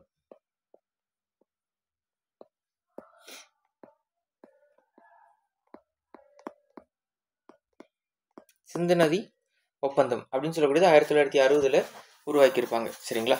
அப்போ இதை தொடர்ந்து வேற என்ன பார்க்க வேண்டியது இருக்குன்னா, இதோடைய அச்சீவ்மெண்ட் எவ்வளோ, இந்த 2ஆம் ஐந்தாண்டு திட்டத்தினுடைய அச்சீவ்மெண்ட் அப்படின்னா 4.1%. இங்கே எவ்வளோ அச்சீவ் பண்ணிருக்காங்க இந்த ஐந்தாண்டு திட்டத்தில் அப்படின்னா 4.1%. சரிங்களா? அடுத்தது 3rd 5-year plan. 3rd 5-year plan, 3வது ஐந்தாண்டு திட்டம். ஒரு பெரிய அளவுக்கு வெற்றி எதுவுமே இல்லாத ஒரு ஐந்தாண்டு திட்டமாக இது பார்க்கப்படுது. ஸோ என்ன காரணம்? பெருசாக இதில் எந்த ஒரு சக்ஸஸும் இல்லை. என்ன காரணம்னு பார்க்கலாம். 1961 to 66 3வது ஐந்தாண்டு திட்டம். இதில் என்ன சொல்கிறாங்க, இதோடைய முக்கியமான சாராம்சம் என்ன அப்படின்னா, self Reliance economy. Self Reliance economy, தற்சார்பு பொருளாதாரம். தற்சார்பு பொருளாதாரம் இதுதான் இந்த ஐந்தாண்டு திட்டத்தோட நோக்கமாக, மோட்டோவாக வைக்கிறாங்க. தற்சார்பு பொருளாதாரம். அது என்ன தற்சார்பு பொருளாதாரம்? நம்ம நாட்டில் இருக்கிறத மட்டுமே வச்சு உற்பத்தி பண்ணிக்கணும். அதுதான் என்ன சொல்கிறாங்க, தற்சார்பு பொருளாதாரம் சொல்கிறாங்க. இந்த பிளானை கொடுத்த நபரோட பேர் கட்ஜில். இந்த பிளானை கொடுத்த நபரோட பேர் என்ன அப்படின்னா கட்ஜில். சரிங்களா? ஸோ கட்ஜில் பிளான் அப்படின்னு சொல்லுவாங்க. இந்த பிளானை கொடுத்த நபரோட பேர் என்ன அப்படின்னா கட்ஜில். கட்ஜில் பிளான் சொல்லுவாங்க, அப்படி இல்லைன்னா கட்ஜில் யோஜனான்னு கூட சொல்லுவாங்க. கட்ஜில் யோஜனா, கட்ஜில் பிளான் சொல்லுவாங்க, அப்படி இல்லைன்னா கட்ஜில் யோஜனா அப்படின்னு சொல்லுவாங்க. ரைட்டா? இது போக இந்த காலகட்டத்தில் 1962 இந்தியா சைனா வார் நடக்கும். இந்தியா சைனா வார். ஏன் இந்த வார் நடக்குது அப்படின்னா, திபெத் அப்படின்ற இடத்துல, திபெத்ன்ற நாட்டில் தலேலாமா அப்படின்னு சொல்லக்கூடிய ஒரு நபர், ஒரு அரசர் மாதிரி வச்சுக்கலாமே. திபெத்ன்ற நாட்டில் தலேலாமா அப்படின்னு சொல்லக்கூடிய ஒரு அரசர், தலேலாமா. இவர் சைனாவுக்கு கீழே இல்லாமல், ஆக்சுவலாக திபெத் சைனா ஒட்டி தான் இருக்குது. அப்போ சைனாவுக்கு கீழே வராமல் தனியாக ரூல் பண்ணுறாரு. அவர் தனியாக ஆட்சி நடத்திட்டு இருக்காரு. இந்த தலேலாமா தனியாக அரசராக இருந்து ரூல் பண்ணுறாரு. இப்போ சைனா இந்த திபெத்தை அட்டாக் பண்ணுறாங்க. அப்போ தலேலாமா என்ன பண்ணுறாருன்னா, நேருக்கிட்ட உதவி கேட்குறாரு. இந்த தலேலாமா யாருக்கிட்ட உதவி கேட்குறாரு? இந்திய நாட்டு பிரதமராக இருக்கக்கூடிய ஜவஹர்லால் நேரு கிட்ட உதவி கேட்குறாரு. சரிங்களா? இப்போ நேரு உதவினாரான உதவி செய்யலை. இந்த தலேலாமா பிரச்சனைக்குள்ள நேரு என்ன பண்ணல, தலையிடலை. ஆனால் இந்த டைமில், சரிங்களா, இந்த டைமில் லடாக் கிட்ட, இன்னைக்கு இருக்கக்கூடிய லடாக்கு பக்கத்தில் அக்ஷய் சின் அப்படின்னு சொல்லக்கூடிய இடத்து, அக்ஷய் சின் அப்படின்னு சொல்லக்கூடிய இடம், அக்ஷய் சின் நேரு உதவி பண்ணல. இருந்தாலுமே கூட அக்ஷய் சின் அப்படின்ற இடம் லடாக்கு கிட்ட இருக்கு. இந்த இடத்த சைனா கைப்பற்றியது. ஸோ அது நம்மளோட இடம். அந்த இடத்த என்ன பண்ணுறாங்க, சைனா கைப்பற்றியது. அப்போ இங்கே தான் என்ன ஆகுது அப்படின்னா, இந்த போர் சைனா கைப்பற்றியதுனால நம்மளோட இடம் போயிருச்சுன்ட்டு நேரு எல்லாருமே ப்ளேம் பண்ண ஆரம்பிக்கிறாங்க. அவர் மேலே எதிர்கட்சிகள் எல்லாம் கடுமையான விமர்சனம், கடுமையான குற்றச்சாட்டு வைக்கிறாங்க. சரிங்களா? அப்போ இந்த மன வருத்தத்திலேயே 1964 நேரு மரணம் அடைஞ்சிருவார். நேரு மரணித்தார், மரணம் அடைஞ்சிருவார். சரிங்களா? 1964 அந்த டைமில் இருந்த அந்த ஆர்மி ஜெனரல், இராணுவ அதிகாரி, தலைமை இராணுவ அதிகாரி யாரு அப்படின்னு சொல்லி பார்த்தா கிருஷ்ணா மேனன். கிருஷ்ணா மேனன். ஸோ இவரு பார்த்தீங்கன்னா தன்னுடைய பதவியை ராஜினாமா பண்ணுறாரு. ஒரு இடம் இழந்துட்டோம் அப்படின்னு சொல்லிட்டு தன்னுடைய பதவியை ராஜினாமா பண்ணுறாரு. சரிங்களா? அது போக எல்லா பணத்தையும், இந்தியா நாட்டில் உள்ள எல்லா பணமும் எங்கே செலவாயிருது? போருக்கே செலவு பண்ணுறாங்க. அப்போ எல்லாமே போர்னு போருக்கு செலவு பண்ணும்போது இவங்களால என்ன பண்ண முடியல? 5 ஆண்டு திட்டத்துக்கு செலவு பண்ண முடியல. சரிங்களா? அப்போ இந்த 5 இயர் பிளானே என்ன சொல்கிறாங்கன்னா ஃபெயிலியர் 5 இயர் பிளான்னு தான் சொல்கிறாங்க. பெருசாக சாதிக்கல. தோல்வியடைந்த 5 ஆண்டு திட்டம் இந்த வருஷம் 3வது 5 ஆண்டு திட்டத்தை அப்படின்னு சொல்கிறாங்க. அப்போ இந்த 5 இயர் பிளானில் இவங்க எவ்வளோ டார்கெட் வச்சுருக்காங்க, எவ்வளோ இவங்க அச்சீவ் பண்ணணும்னு நினச்சிருக்காங்கன்னா 5.6% இவங்க ஜெயிக்கணும், நம்ம வெற்றி பெறணும் அப்படின்னு நினச்சிருக்காங்க. ஆனால் எவ்வளோ இவங்க அடைஞ்சிருக்காங்க, அச்சீவ்மெண்ட் எவ்வளோ? 3வது 5 ஆண்டு திட்டத்துடைய அச்சீவ்மெண்ட் எவ்வளோ அப்படின்னா பிலோ 2% தான், 2%க்கும் கம்மி. அப்போ இது ஒரு பெரிய தோல்வி அடைந்த 5 ஆண்டு திட்டம்ன்ற அளவுக்கு சொல்லப்படுது. அப்போ இந்த காலகட்டத்தில் அடுத்த பிரதமராக நேருவுக்கு அடுத்தது பிரைம் மினிஸ்டராக வரக்கூடியது 1965 லால் பகதூர் சாஸ்திரி. லால் பகதூர் சாஸ்திரி. லால் பகதூர் சாஸ்திரி. இந்த லால் பகதூர் சாஸ்திரி பிரைம் மினிஸ்டராக மாறுறாரு. இப்போ இவர் மாறும்போது இவர் ஆள் ரொம்ப குள்ளமாக இருப்பார், ரொம்ப பார்க்குறதுக்கு ஷார்ட்டாக, ரொம்ப ஒரு பெரிய இதுவாக இருக்க மாட்டார். அப்போ இவரெல்லாம் ரொம்ப அசால்ட்டாக நினைக்கிறாங்க. அப்போ அந்த டைமில் 1965 இண்டோ பாகிஸ்தான் போர் நடக்குது. அதாவது இந்தியாவுக்கும் பாகிஸ்தானுக்கும் இண்டோ பாகிஸ்தான் வார், இந்தியாவுக்கும் பாகிஸ்தானுக்கும் போர் நடக்குது. இந்த போரில் யார் ஜெயிச்சிட்றா? இந்தியா ஜெயிச்சிடறாங்க. லால் பகதூர் சாஸ்திரியோடைய டைமில் போரில் இந்தியா வெற்றி பெற்றுறாங்க. அப்போ இதே 1965 லால் பகதூர் சாஸ்திரி என்ன பண்ணுறாங்க அப்படின்னா ரஷ்யாவில், சரிங்களா, ரஷ்யாவில் டாஷ்கண்ட் அப்படின்னு சொல்லக்கூடிய இடத்துல, ரஷ்யாவில் டாஷ்கண்ட் அப்படின்னு சொல்லக்கூடிய இடம், அங்கே ஒரு ஒப்பந்தம் போடுவாங்க. டாஷ்கண்ட் என்ற இடத்துல டாஷ்கண்ட் அக்ரிமெண்ட்னே சொல்லுவாங்க. என்னென்னா இந்த பாகிஸ்தான் இந்தியா கிட்ட அடிக்கடி சண்டை போட்டுக்கிட்டே இருக்காங்க, எங்களால் சும்மா சண்டை போட்டுகிட்டும் இருக்க முடியாது. அப்போ எங்களுக்கும் பாகிஸ்தானுக்கும் ஏதாவது ஒரு ஒப்பந்தத்தை போட்டு சண்டை போடாத மாதிரி பண்ணி கொடுங்க ரஷ்யா அப்படின்னு சொல்லி கேட்பாரு. அப்போ ரஷ்யாகிட்ட போய் கேட்கும்போது அவங்க டாஷ்கண்ட் ஒப்பந்தம், சரிங்களா, டாஷ்கண்ட் ஒப்பந்தம்னு போட்டு கொடுப்பாங்க ரஷ்யா. அந்த லால் பகதூர் சாஸ்திரி அங்கே போயிடுவார். அப்போ அங்கே இந்த ஒப்பந்தம் போடப்படும். சரிங்களா, அங்கே டாஷ்கண்டில் ஹோட்டலில் லால் பகதூர் சாஸ்திரி இறந்துருப்பார். லால் பகதூர் சாஸ்திரி இறந்து போயிறார். ஸோ எப்படி இறந்தாரு அப்படின்றது தெரியல இன்னைய வரை. அது ஒரு கான்ஸ்பிரசி, ஒரு வெளிப்படைத்தன்மை இல்லாத ஒரு விஷயமா இருக்குது, கண்டுபிடிக்க முடியாத ஒரு விஷயமா இருக்குது, எப்படி இறந்தாரு என்ன ஏது அப்படின்னு சொல்லிட்டு. இப்போ அடுத்தது என்ன நடக்குது அப்படின்னா, அடுத்த காங்கிரஸ் தலைவர் யாரோ அவங்க தான் அடுத்த பிரதமர், அடுத்த காங்கிரஸ் தலைவர். ஸோ நேரு இறந்துட்டாரு, பகதூர் சாஸ்திரி, லால் பகதூர் சாஸ்திரி இறந்துட்டாரு. அப்போ அடுத்தது யார்? அடுத்த காங்கிரஸ் தலைவர் யாரோ அவங்க பிரதமர் அப்படின்றதுக்கு வராங்க. அப்போ அதுக்கான ஃபஸ்ட்டு ஸ்கோப் யார் கிடைக்குதுன்னா காமராஜருக்கு. காமராஜர் அடுத்த தலைவராக வந்திருந்தாருன்னா அவர் பிரதமராக மாறி இருப்பார். பட் அவர் வேண்டான்னு சொல்லி மறுத்துறாரு. அடுத்தது மொரார்ஜி தேசாய், அடுத்து முக்கியமான தலைவராக இருக்கக்கூடிய மொரார்ஜி தேசாய். இப்போ கட்சியில் இருக்கிறவங்களாம் என்ன பண்ணிடுறாங்க அப்படின்னா மொரார்ஜி தேசாய் வேண்டான்னு சொல்லிடுறாங்க. அப்போ இவரும் வரல. அப்போ அடுத்த காங்கிரஸ் தலைவராக வரக்கூடியது யார் அப்படின்னா இந்திரா காந்தி. அடுத்த காங்கிரஸ் தலைவராக வரக்கூடிய நபர் இந்திரா காந்தி.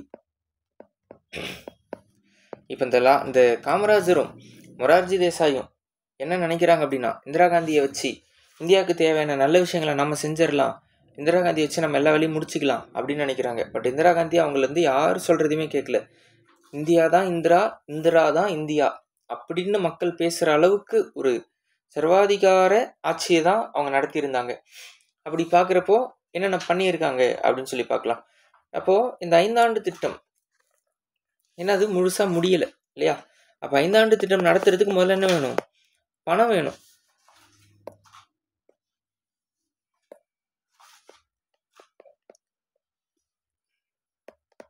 ஐந்தாண்டு திட்டத்தை நடத்துறதுக்கு பணம் வேணும். ஆனால் பணம் இருக்கா அப்படின்னா கஜானா காலி. ஆல்ரெடி இந்தோ சைனியா போர், அதுக்கப்புறம் இந்தியா பாகிஸ்தான் போர், எல்லாமே போர்லேயே போயிருச்சு இந்த 5 ஆண்டு திட்டம். அப்போ பணம் இல்லை. அப்போ என்ன பண்ணுறாங்க அப்படின்னா, இந்திரா காந்திக்கு அங்கே உள்ள முக்கியமான பொருளாதார வல்லுநர்கள்லாம் அறிவுரை செய்கிறாங்க. அப்போ அவங்களோட அறிவுரைப்படி 1966 1969 வரை பிளான் ஹாலிடே அப்படின்னு ஒரு விஷயத்தை கொண்டு வராங்க. பிளான் ஹாலிடே, திட்ட விடுமுறை. 1966 1969 வரை இந்த 3 வருஷம் என்னது, திட்ட விடுமுறை. அதாவது 5 ஆண்டு திட்டத்தை அப்படியே ஹோல்டு பண்ணுங்க, ஸ்டாப் பண்ணிடுங்க அப்படின்னு சொல்கிறாங்க. அப்போ ஒரு வருஷமாக கொண்டு போகிறாங்க. சரிங்களா? அப்போ இந்த டைமில் தான் 1969 இந்தியாவில் இருக்கக்கூடிய 14 தனியார் வங்கிகளை, 14 பிரைவேட் பேங்க்ஸ், 16 தனியார் வங்கிகளை இந்திரா காந்தி என்ன பண்ணுறாங்க அப்படின்னா அரசுடைமையாக மாற்றுறாங்க, கவர்மெண்ட் பேங்க்ஸாக மாற்றுறாங்க. அரசுடைமை கவர்மெண்ட் பேங்காக மாற்றுறாங்க. சரிங்களா? இதில் விஷயம் என்னென்னா, இந்திரா காந்தி பிரைம் மினிஸ்டராக இருந்து இதை பண்ணுறாங்க. அந்த நேரத்தில் ஃபினான்ஸ் மினிஸ்டராக இருக்கிறவர் யாருன்னா மொரார்ஜி தேசாய். அந்த நேரத்தில் நிதி அமைச்சராக இருக்கக்கூடிய நபர் யார்? மொரார்ஜி தேசாய். ஸோ இந்த மொரார்ஜி தேசாய் தான் என்னவா இருக்காருன்னா நிதி அமைச்சராக இருக்கார். மொரார்ஜி தேசாய் நிதி அமைச்சராக இருக்காரு. இந்த 14 பேங்க்கை ஒன்று சேர்த்து கவர்மெண்ட் பேங்காக மாற்றியிருக்காங்க அப்படின்ற விஷயமே மொரார்ஜி தேசாய்க்கு தெரியாது. அந்த அளவுக்கு இந்திரா காந்தி பண்ணியிருக்காங்க. சரிங்களா? அப்போ இந்த இடத்துல 1969 என்ன ஆயிடுது, காங்கிரஸ் 2ஆக உடஞ்சிருது. Congress splits into 2. இந்திரா காந்தி வந்ததுக்கப்புறம் காங்கிரஸ் 2 பாகமாக உடஞ்சி போயிடுது. அது ஒரு சைடு நடந்துட்டு இருக்கு. அப்போ அடுத்து என்ன நடக்குதுன்னா, இதெல்லாம் தாண்டி 4th 5-year பிளான், 4ஆம் 5 ஆண்டு திட்டம், 4th 5-year பிளான். ஸோ இந்த 5-year பிளானுக்கான காலம் 1969 1974. சரிங்களா? ஸோ இதோடைய சாராம்சம், இதோட நோக்கம் என்ன அப்படின்னா, growth with stability. growth with stability, அதாவது நிலையான வளர்ச்சி. இதனுடைய நோக்கம் என்ன அப்படின்னா, நிலையான வளர்ச்சின்னு சொல்லக்கூடியதான் இந்த 5 ஆண்டு திட்டத்துடைய நோக்கமாக இருக்குது. அது மட்டுமா அப்படின்னா இன்னொரு விஷயம் சொல்கிறாங்க, achievement of self reliance. Achievement of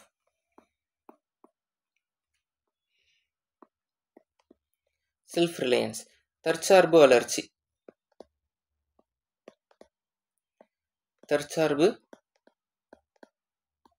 achievement of self reliance, தற்சார்பு வளர்ச்சி. சரிங்களா? அப்போ எவ்வளோ இவங்க அச்சீவ் பண்ணியிருக்காங்க அப்படின்னா 3.3%. 3.3% இவங்க என்ன பண்ணியிருக்காங்க, அடைஞ்சிருக்காங்க, அச்சீவ்டு இந்த விஷயத்தில். சரிங்களா? குறைந்த அச்சீவ்மெண்ட் தான், இதுவுமே பார்த்தா குறைந்த அச்சீவ்மெண்ட் தான்.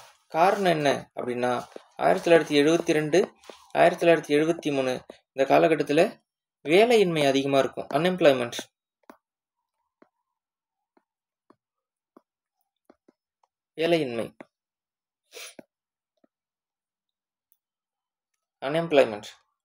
சரிங்களா? அப்போ 1972 என்ன பண்றாங்க, வைல்டு லைஃப் ப்ரொடெக்ஷன் ஆக்ட் பண்றாங்க. இந்த டைம்ல தான் இந்திரா காந்தி என்ன கொண்டு வராங்க அப்படின்னா வைல்டு லைஃப் ப்ரொடெக்ஷன் ஆக்ட், வனவிலங்குகள் பாதுகாப்பு சட்டம். இந்த 5 ஆண்டு திட்டத்துக்குள்ள தான் என்ன கொண்டு வராங்க இந்திரா காந்தி அப்படின்னா வனவிலங்கு பாதுகாப்பு சட்டத்தை கொண்டு வராங்க. வனவிலங்கு பாதுகாப்பு சட்டம். சரிங்களா? வனவிலங்கு பாதுகாப்பு சட்டத்தை கொண்டு வராங்க. அப்போ இந்த 4ஆம் 5 ஆண்டு திட்டத்தில் வேற என்ன முக்கியமான விஷயம் இருக்கு அப்படின்னா 1971 ஈரான் பார்த்தீங்கன்னா, ஈரானில் ராம்சார் அப்படின்னு சொல்லக்கூடிய ஒரு இடம் இருக்கு. அங்கே ஒரு ஒப்பந்தம் நடக்குது. அந்த ஒப்பந்தத்தை என்ன சொல்லுவாங்க அப்படின்னா ராம்சார் ஒப்பந்தம் அப்படின்னு சொல்லுவாங்க. ராம்சார் ஒப்பந்தம். ஈரானில்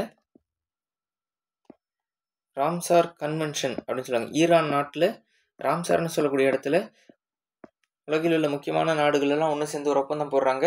அந்த ஒப்பந்தத்தில் இந்தியா சார்பாக கையெழுத்து போட்டது அப்படின்னா இந்திரா காந்தி அம்மையார். இந்திரா காந்தி தான் என்ன பண்ணுறாங்க, கையெழுத்து போடுறாங்க. அந்த ஒப்பந்தம் என்ன அப்படின்னா, உலகில் உள்ள ஈர நிலங்களை பாதுகாக்க வேண்டும். உலகில் உள்ள ஈர நிலங்களை பாதுகாக்க வேண்டும்.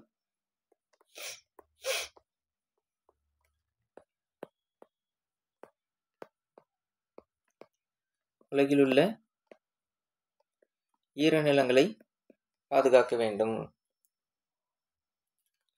அதுதான் என்ன சொல்றாங்க அப்படின்னா 1973 இந்த ஒப்பந்தத்துக்கு அப்புறம் தான் இந்திரா காந்தி என்ன பண்றாங்க, ப்ராஜெக்ட் டைகர் அப்படின்னு ஒன்று கொண்டு வராங்க, புலிகள் திட்டம். ஸோ காடுகளை பாதுகாக்கிறதுல புலியோட பங்கு மிகப்பெரிய பங்கா இருக்கு, சரிங்களா. ஸோ புலிகள் திட்டம், ப்ராஜெக்ட் டைகர் அப்படின்னு புலிகளை பாதுகாக்கிறதுக்கான திட்டத்தை கொண்டு வராங்க இந்திரா காந்தி 1973. ரைட்டா. இந்த 5 ஆண்டு திட்ட காலத்துல தான் 1974 இந்திரா காந்தி என்ன பண்றாங்க அப்படின்னா ஆப்ரேஷன் ஸ்மைலிங் புத்தா அப்படின்னு ஒன்று கொண்டு வராங்க. ஆப்ரேஷன் ஸ்மைலிங் புத்தா, சரிங்களா. அது என்ன ஸ்மைலிங் புத்தா அப்படின்னா ராஜஸ்தான்ல பொக்ரான்னு சொல்லக்கூடிய இடம். ராஜஸ்தான்ல பொக்ரான் அப்படின்னு சொல்லக்கூடிய இடம். இந்த பொக்ரான் அப்படின்னு சொல்லக்கூடிய இடத்துல 1974 இந்திரா காந்தி என்ன பண்ணாங்க அப்படின்னா அணு ஆயுத சோதனை நடத்துவாங்க, ஆட்டம் பாம் டெஸ்ட். அணு ஆயுத சோதனை, இந்திரா காந்தி அணு ஆயுத சோதனை நடத்துறாங்க, சரிங்களா. ஸோ இப்போ ஐநா சபை, உலக நாடுகள் எல்லாமே இந்திரா காந்தி மேலே ஒரு கடுமையான கோபத்தை வெளிப்படுத்துகிறாங்க. நீங்கள் எப்படி அணு ஆயுத சோதனை நடத்துனீங்க ஐநா சபையோட சட்டத்தை மீறி அப்படின்னு. அப்போது உலக நாடுகளுடைய ஆதரவு தேவைப்படுது இந்திரா காந்திக்கு. அவங்கெல்லாம் கையெழுத்து போட்டு கொடுத்து சரி விட்டுறலாம் அப்படின்னு இந்திரா காந்தி சொன்னால் இந்திரா காந்திக்கான இந்த பிரச்சனை ஒரு முடிவுக்கு வரும். அப்போ இந்திரா காந்தி யார்கிட்ட உதவியை நாடுறாங்க அப்படின்னா ஸ்ரீலங்கா கிட்ட உதவியை நாடுறாங்க. இந்திரா காந்தி யார்கிட்ட உதவி கேட்குறாங்க, ஸ்ரீலங்காட்ட. ஸ்ரீலங்கா என்ன சொல்லுதுன்னா, உங்கள் இந்தியாவுக்கு கண்ட்ரோலில் தமிழ்நாட்டுக்கு கீழே ராமேஸ்வரத்துக்கு கீழே கச்சத்தீவுன்னு ஒரு தீவு இருக்குது, அந்த தீவை எங்களுக்கு கொடுத்துருங்க அப்படின்னு சொல்லும்போது இந்திரா காந்தி என்ன பண்ணுறாங்க, 1976 கச்சத்தீவை கொடுத்துருவாங்க. அன்னைய தேதிக்கு தமிழ்நாட்டுடைய முதலமைச்சர் யார் அப்படின்னா கலைஞர் கருணாநிதி அவர்கள். இந்திரா காந்தி போட்ட இந்த ஒப்பந்தத்துக்காக இன்றளவும் கருணாநிதி என்ன பண்ணுவாங்க அப்படின்னா ஒரு குற்றச்சாட்டாகவே அதை வச்சுட்டு இருப்பாங்க, கருணாநிதி அவர்கள் தான் பிரித்து கொடுத்துட்டாங்க அப்படின்ட்டு. பட் ஆனால் பண்ணது யாருன்னா இந்திரா காந்தி அவர்கள், ரைட்டா.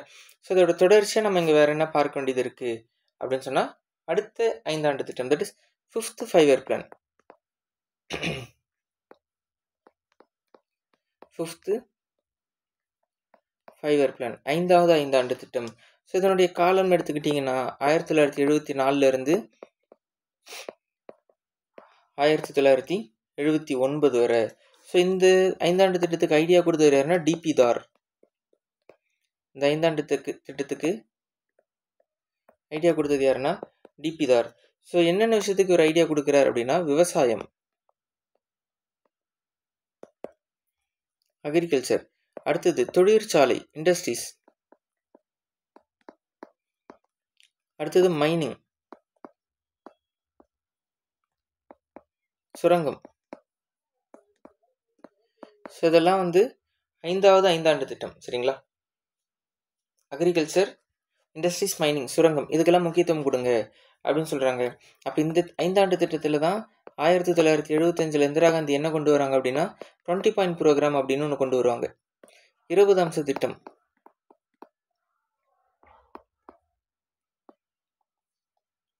20 பாயிண்ட் ப்ரோக்ராம், தட் இஸ் 20 அம்ச திட்டம் அப்படின்னு சொல்லிட்டு 1975 என்ன பண்ணுறாங்க, இந்திரா காந்தி ஒரு திட்டத்தை கொண்டு வந்திருப்பாங்க, 20 அம்ச திட்டம் அப்படின்னு சொல்லுவாங்க. இதே 1975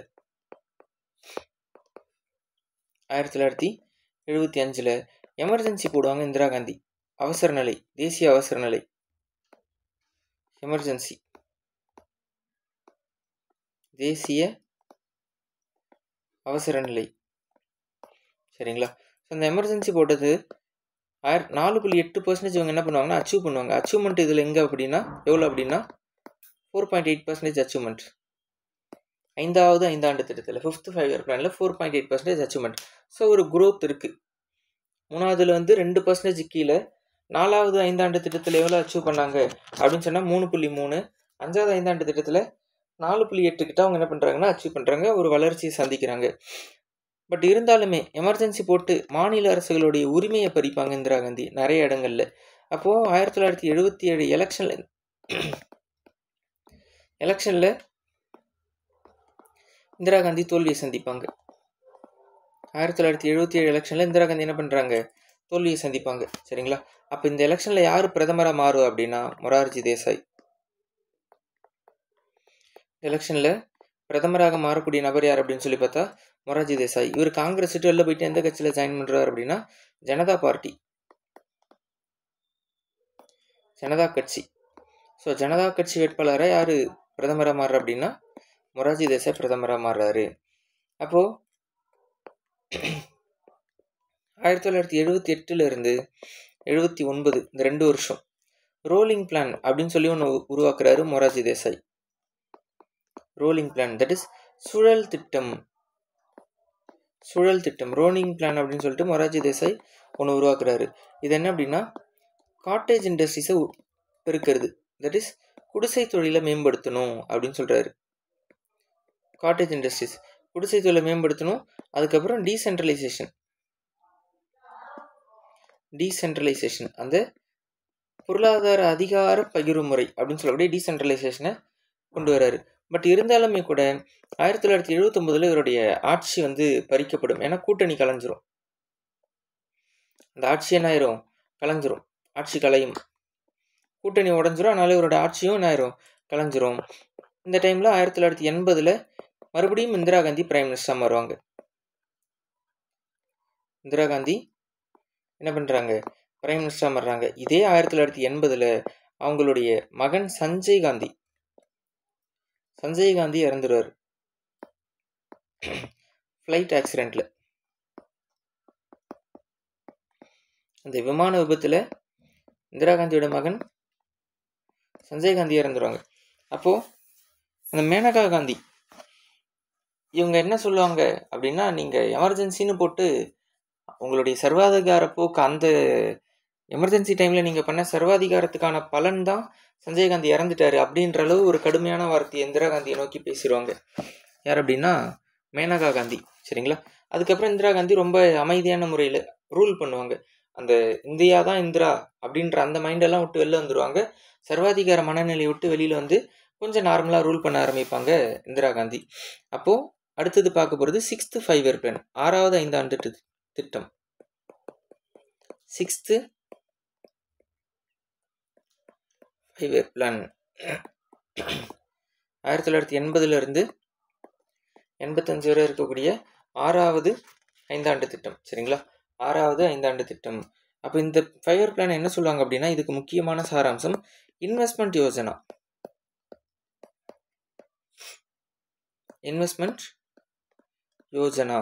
அப்படின்னு சொல்லுவாங்க. அதாவது முதலீட்டு திட்டம். 6வது ஐந்தாண்டு திட்டம் என்பது என்னது, முதலீட்டு திட்டம் தான். முதலீட்டு திட்டம். ஸோ இதில் தான் அவங்க என்ன சொல்கிறாங்க, என்ன வார்த்தையை அவங்க பயன்படுத்துகிறாங்க அப்படின்னா கரிபி ஹட்டாவோ அப்படின்னு சொல்லக்கூடிய வார்த்தையை பயன்படுத்துகிறாங்க. கரிபி ஹட்டாவோ.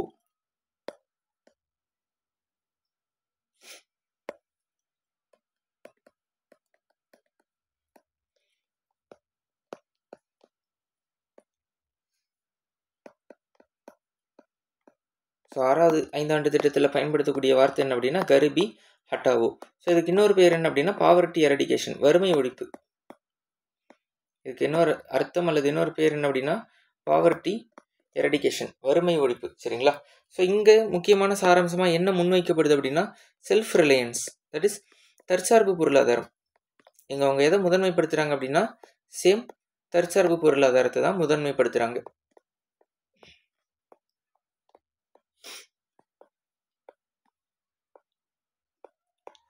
தற்சார்பு பொருளாதாரம் இங்கே முன்னிறுத்தப்படுது. ஸோ இங்கே எவ்வளோ அச்சீவ் பண்ணுறாங்க அப்படின்னா 5.7% அச்சீவ் பண்ணுறாங்க. 5.7% இவங்க என்ன பண்ணுறாங்க அச்சீவ்மெண்ட். ரைட்டா? அப்போ இந்த டைமில் தான் 1982 நபார்டுன்னு சொல்லக்கூடிய ஒரு பேங்க் உருவாக்குறாங்க. நபார்டு வங்கி அப்படின்னு சொல்லுவாங்க, விவசாய வங்கி. இது வந்து பார்த்தீங்கன்னா அக்ரிகல்ச்சரல் பேங்க். நபார்டுன்னு சொல்லக்கூடியது இது வந்து விவசாய வங்கி, விவசாய வங்கி நபார்டுன்னு சொல்லக்கூடியது. ரைட்டா? அப்போது இது உருவாக்கக்கூடியது இந்திரா காந்தி. அப்போ இந்த நபார்டு பேங்க் வந்து டைரெக்டாக விவசாயிகளுக்கு கடன் கொடுக்க மாட்டாங்க, அதுக்கு கீழே இருக்கிற பேங்க்குக்கு கடன் கொடுத்து அங்கேருந்து கடன் வழங்கக்கூடியது தான் நபார்டு பேங்க். சரிங்களா? அதுக்கப்புறம் 1982 பயோகேஸ் ப்ரோக்ராமை கொண்டு வருவாங்க. உயிரி எரிவாயு திட்டம், பயோகேஸ் ப்ரோக்ராம்.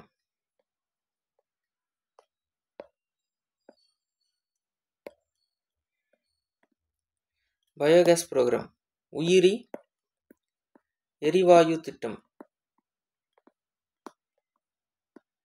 உயிரி எரிவாயு திட்டம் கொண்டு வராங்க 1982. சரிங்களா?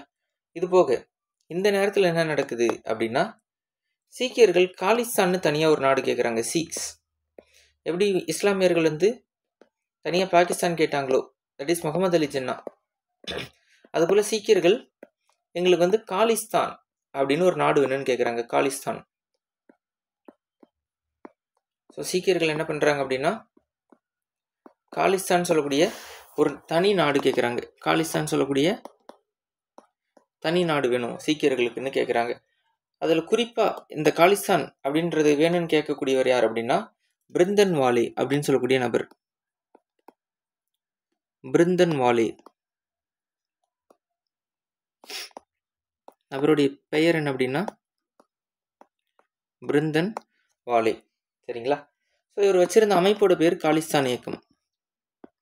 இந்த பிருந்தன்வாலே தான் முக்கியமாக அதை கேட்குறாரு, காலிஸ்தான் ஒரு தனி நாடு வேணும்னு. அவர் வைத்திருந்த அமைப்போட பேர் என்ன அப்படின்னா காலிஸ்தான் இயக்கம்.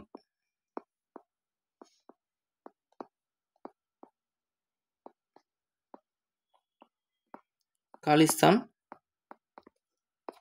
இயக்கம். சரிங்களா? அவர் வைத்திருந்த அமைப்போட பேர் வந்து காலிஸ்தான் இயக்கம். இப்போ இவர் வந்து ஆயுதமேந்தி போராட ஆரம்பிக்கிறாரு, ஒரு கிளர்ச்சி பண்ணுறாரு. அப்போ இந்திரா காந்தி என்ன பண்ணுறாங்க அப்படின்னா 1984 பிருந்தன்வாலேவை கொலை செய்யறதுக்கு உத்தரவு போடுறாங்க இந்திரா காந்தி. சரிங்களா? 1984 இந்திரா காந்தி என்ன பண்ணுறாங்க, பிருந்தன்வாலேவை கொலை செய்யறதுக்கு உத்தரவு போட்டுடுறாங்க. அப்படி அவங்க உத்தரவு போட்ட போது ஆப்ரேஷன் ப்ளூ ஸ்டார் அப்படின்னு சொல்லக்கூடியது கொண்டு வராங்க. Operation blue star.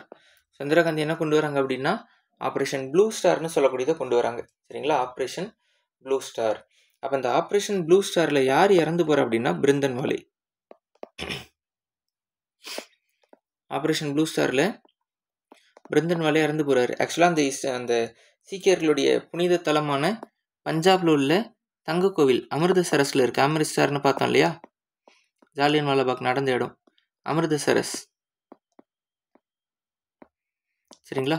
அங்குள்ள தங்க கோயிலுக்கு பக்கத்தில் அவர் ஒளிஞ்சிருக்காரு அப்படின்னு சொல்லி கேள்விப்பட்டு இந்த இடத்துல பிருந்தன்வாலேவை சுட்டுக் கொள்ளுறாங்க. சில பொதுமக்களும் அதில் இறந்து போயிடுறாங்க. இப்போ இதுக்கு பழிவாங்கும் விதமாக இந்த பிருந்தன்வாலேயோடைய ஆட்கள் இந்திரா காந்தியோடைய அந்த படையில் போய் ஜாயின் பண்ணுவாங்க. 1984 அக்டோபர் 31 இந்திரா காந்தி கொலை செய்யப்படுவார்.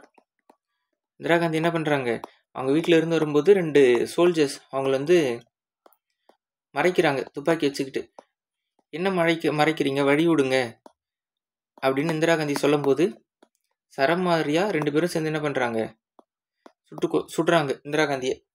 காரில் தூக்கி போட்டு ஹாஸ்பிட்டல் கூட்டிகிட்டு போகும்போது 1984 அக்டோபர் 31 இந்திரா காந்தி இறந்து போயிடுறாரு. சரிங்களா?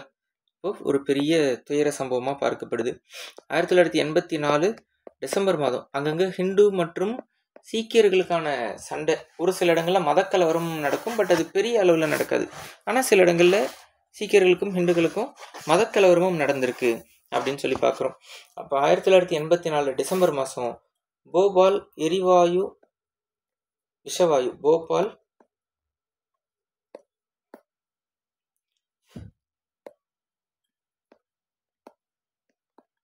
போபால் கேஸ் ட்ராஜடி, அதாவது போபால் விஷவாயு, சரிங்களா, போபால் விஷவாயு பாதிப்பு. ஸோ போபால்ன்ற இடத்துல ஒரு ஃபேக்ட்ரியில் மெத்தில் ஐசோசைனைட் அப்படின்னு சொல்லக்கூடிய ஒரு கேஸ், மெத்தில் ஐசோசைனைட் அப்படின்னு சொல்லக்கூடிய ஒரு விஷவாயு வெளியாகி மக்கள் நிறைய பேர் இறந்து போவாங்க. ஸோ இதுதான் போபால் எரிவாயு பாதிப்பு அப்படின்னு சொல்கிறோம். சரிங்களா, அப்போ இதுக்கப்புறம் என்ன நடக்குது அப்படின்னா 7ஆம் ஐந்தாண்டு திட்டம், 7th 5-year பிளான். இதை தொடர்ந்து நம்ம பார்க்க போகிறது என்ன அப்படின்னா 7th 5-year பிளான், 7ஆம் ஐந்தாண்டு திட்டம், 7th 5-year பிளான் 1985 1990 வரை. 7th 5-year பிளான் 1985 1990 வரை. சரிங்களா, ஸோ இந்த 7ஆம் ஐந்தாண்டு திட்டத்துடைய சாராம்சம் என்ன அப்படின்னா ப்ரொடக்டிவ் எம்ப்ளாய்மெண்ட்.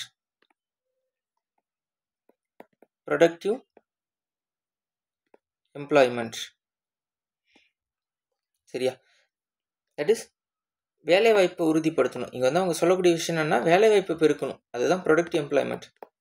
ரைட்டா, அப்போ இதில் என்னென்ன சொல்கிறாங்க, வேறு என்ன சொல்கிறாங்க, ரெண்டாவது ப்ரைவேட்டைசேஷன், தனியார் மயமாக்கணும். ப்ரைவேட்டைசேஷன், வேலைவாய்ப்பை உறுதிப்படுத்தணும், அதுக்கு என்ன பண்ணணும், தனியார் மயமாக்கணும், தனியார் மயம். சரிங்களா, அதுபோக தொழில்நுட்ப வளர்ச்சி, டெக்னாலஜி டெவலப்மெண்ட் பண்ணணும், தொழில்நுட்ப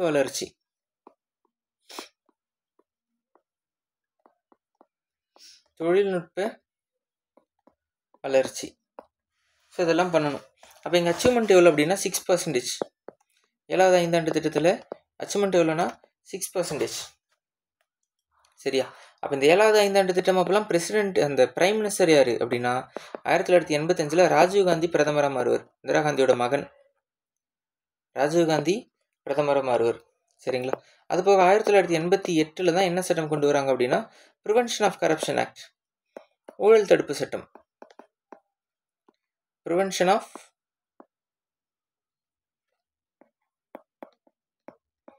கரப்ஷன் ஆக்ட், ஊழல் தடுப்பு சட்டம் 1988. ஸோ இந்த சட்டம் கொண்டு வருவாங்க, ஊழல் தடுப்பு சட்டம் 1988. ஸோ இது நடைமுறைக்கு வருது. ரைட்டுங்களா, அப்போ இது போக 1989 எலெக்ஷன் நடக்கும். அந்த எலெக்ஷனில் யார் ஜெயிச்சிருவா, விபி சிங் பிரைம் மினிஸ்டராக மாறுவார். 1989 என்ன ஆகுது, விபி சிங் பிரைம் மினிஸ்டராக மாறுவார். இந்த 7வது ஐந்தாண்டு திட்டத்தில் தான் ஓட்டு போடக்கூடிய வயசை 21 வயசுலேருந்து 18 வயசாக குறைப்பார் ராஜீவ்காந்தி. 61ஆம் சட்ட திருத்தம், 61st அமெண்ட்மெண்ட் ஆக்ட் 1988, 1988. சரிங்களா, பட் விபி சிங் இங்கே வரும்பொழுது 1990 கஜானா காலி ஆயிரும். இங்கே வந்து பணம் இருக்காது, இந்தியா கிட்ட பெருமளவு பஞ்சம் வரும். சரிங்களா, சுத்தமாக கஜானியா காலி ஆயிரும். ரைட்டா, அப்போ இந்த டைமில் என்ன நடக்குது அப்படின்னு சொல்லி பார்க்கலாம். அந்த கஜானா காலியானதுக்கான மிக முக்கியமான காரணம் என்ன அப்படின்னா 1966 அதில் கொண்டு வரப்பட்ட கிரீன் ரெவல்யூஷன், தட் இஸ் பசுமை புரட்சி. இதை நம்ம திரும்ப தனியாக பார்ப்போம். இங்கே நம்ம என்ன பார்க்க போகிறோம் அப்படின்னா பசுமை புரட்சியில் இந்திரா காந்தி வந்து விவசாயிகளுக்கு அதிகமாக விவசாய கடன் கொடுத்துருப்பாங்க, விவசாய கடன் இந்த கிரீன் ரெவல்யூஷன் திட்டம் மூலிமா. ஸோ இதுதான் பணம் இல்லாமல் போகிறதுக்கான ஒரு மிகப்பெரிய காரணமாக மாறுது. அது போக 1990 கல்ஃப் வார், அதாவது அரேபிய நாடுகள், அந்த நமக்கு பெட்ரோல் தரக்கூடிய ஈரான், ஈராக், சவுதி அரேபியா இது மாதிரியான நாடுகளில் போர் நடக்குது. அதுதான் கல்ஃப் வார் அப்படின்னு சொல்லுவாங்க. அப்போ அந்த எண்ணெயோட விலை, இந்த க்ரூட் ஆயில் அதெல்லாம் சொல்கிறோம் இல்லையா, கச்சா எண்ணெய், அந்த கச்சா எண்ணெய் விலை வந்து அதிகமாக உயருது. எண்ணெயோட விலை ரொம்ப அதிகமாக உயருது.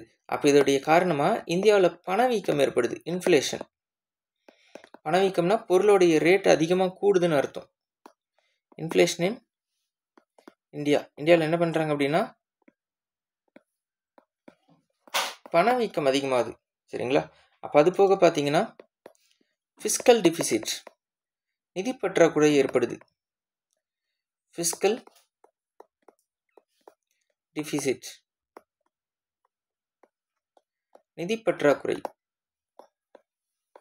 பணவீக்கம் ஏற்படுது. ஒரு பக்கம் பொருளோட ரேட்டெல்லாம் ரொம்ப அதிகமாக கூடுது, அதே நேரம் பார்த்தீங்கன்னா பணப்பற்றாக்குறையும் ஏற்படுது. அப்போது அந்நிய செலவாணிகளும் இங்கே குறைஞ்சு போகுது. இந்தியாவில் வந்து ஃபாரின் இன்வெஸ்ட்மெண்ட்டே இல்லை, அந்நிய செலவாணி குறைந்தது. No foreign investment. வெளிநாட்டுக்காரங்க இங்கே முதலீடு பண்ணாதான் ஓரளவுக்கு இதை சரி செய்ய முடியும். பட் ஆனால் இங்கே அந்நிய முதலீடே இல்லை. No foreign investment. ஏன் அந்நிய முதலீடுலாம் இங்கே இல்லை அப்படின்னா அதுக்கு காரணம் லைசன்ஸ் ராஜ்னு சொல்லுவாங்க. லைசன்ஸ் ராஜ், சரிங்களா? அதாவது இந்த நிறைய கண்டிஷன்ஸ் ப்ரொசீஜர் இருக்குது. இந்தியாவுக்குள்ளே வந்து ஒரு வெளிநாட்டுக்காரங்க வந்து தொழில் செய்யணும், ஒரு பிஸ்னஸை தொடங்கணும் அப்படின்னா அதுக்கு வந்து நிறைய கண்டிஷன்ஸ் இருக்குது. இப்போ இவங்க சொல்லக்கூடிய கண்டிஷன்ஸ்லாம் ஏற்றுக்கிட்டு இங்கே யாரும் வந்து வர்த்தகம் செய்கிறதுக்கு ரெடியாக இல்லை. அப்போ இங்கே அந்நிய செலவாணி குறையுது, சரிங்களா? அப்போ அது போக பப்ளிக் செக்டார் எல்லாம் ஃபெயிலியர் ஆகுது. Loss of public sector, loss of public sector ஒரு பெரிய இழப்பு. பொதுத்துறை நிறுவனங்கள் எல்லாமே ஃபெயிலியர் ஆகுது, எல்லாமே வீழ்ச்சியை சந்திக்குது, சரிங்களா? உலக வங்கிக்கு நம்ம வந்து வட்டி கட்டணும். உலக வங்கிக்கு ஆல்ரெடி நம்ம கடன் வாங்கியிருக்கோம் நிறையா. அப்போ அந்த உலக வங்கிக்கு வட்டி கட்டணும். இன்ட்ரெஸ்டோட ரேட்டு கூடுது, ரேட் ஆஃப் இன்ட்ரெஸ்ட் இதுவும் அதிகமாகுது, வட்டியோட ரேட்டு அதிகமாகிட்டு போயிட்டுருக்கு. அப்போ எல்லாமே வீழ்ச்சி. பணம் இல்லை, பண வீக்கம் ஏற்படுது, உலக வங்கிக்கு வட்டி கட்டணும், அந்நிய செலவாணி இல்லை, பொதுத்துறை நிறுவனம் எல்லாம் லாஸ்ட்டில் போயிட்டுருக்கு. அப்போ இந்தியா வந்து என்ன பண்ணுது அப்படின்னா கிட்டத்தட்ட இந்திரா காந்தி, ஜவஹர்லால் நேரு இவங்க எல்லாருமே அந்த சோசலிச தத்துவத்தை தான் நடைமுறைப்படுத்திட்டு வந்தாங்க. அதாவது விவசாயத்துக்கு முக்கியத்துவம் கொடுக்கறது, கவர்மெண்ட்டே எல்லாத்தையும் நடத்தணும் அப்படின்றது அவங்களோட பிளான். அந்த மாதிரி தான் அவங்களும் கொண்டு வந்தாங்க. இந்திரா காந்தி, ஜவஹர்லால் நேரு, ராஜீவ்காந்தி உட்படவுமே கவர்மெண்ட்டோடைய துறைகளை தான் ரொம்ப தூக்கி பிடிச்சிட்டு இருந்தாங்க. அப்போ சோசியலிச நாடாக தான் இந்தியா இருந்துச்சுன்னு தான் நம்ம புரிஞ்சுக்க முடியும். ஆனால் சோசியலிசத்தோட அந்த வீழ்ச்சியை கண் முன்னாடி பார்க்குது இந்தியா. என்ன அப்படின்னா அந்த கம்யூனிசம் சோசியலிசத்தோட வீழ்ச்சியை நம்ம ஃபஸ்ட் கிளாஸில் பார்த்தோம். என்ன காரணம் அப்படின்ட்டு அந்த அரசு ஊழியர்களுடைய அலட்சியம், அந்த மாதிரியான பல காரணங்களால் அது ஒரு வீழ்ச்சியை சந்திக்கணும். அப்போ இந்தியா பெரிய பொருளாதார அடியை சந்திக்குது. அப்போ இந்த நேரத்தில் 1991 ராஜீவ்காந்தி கொலை செய்யப்படுவார். 1991 எலெக்ஷன் நடக்க போகிற நேரம் ராஜீவ்காந்தி என்ன பண்ணுறாங்க, தமிழ்நாட்டில் உள்ள ஸ்ரீபெரும்புதூரில்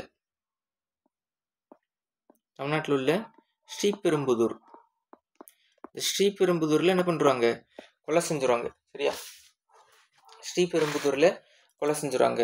அப்போ இந்த டைமில் 1991 நரசிம்மராவ் பிரைம் மினிஸ்டர் வருவார். 1991 யார் பிரைம் மினிஸ்டர் அப்படின்னா நரசிம்மராவ்.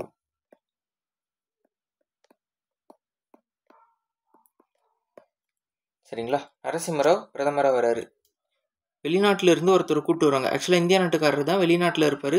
அவரை வர சொல்லுவாங்க, அவரை ஃபினான்ஸ் மினிஸ்டராக போடுவாங்க.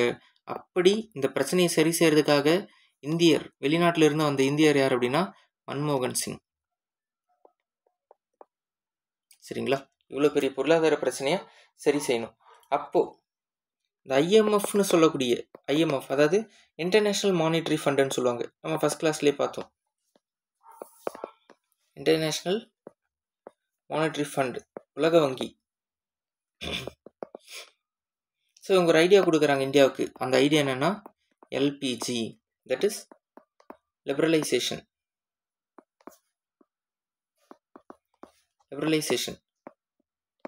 தாராளமயமாக்குதல். லிபரலைசேஷன்.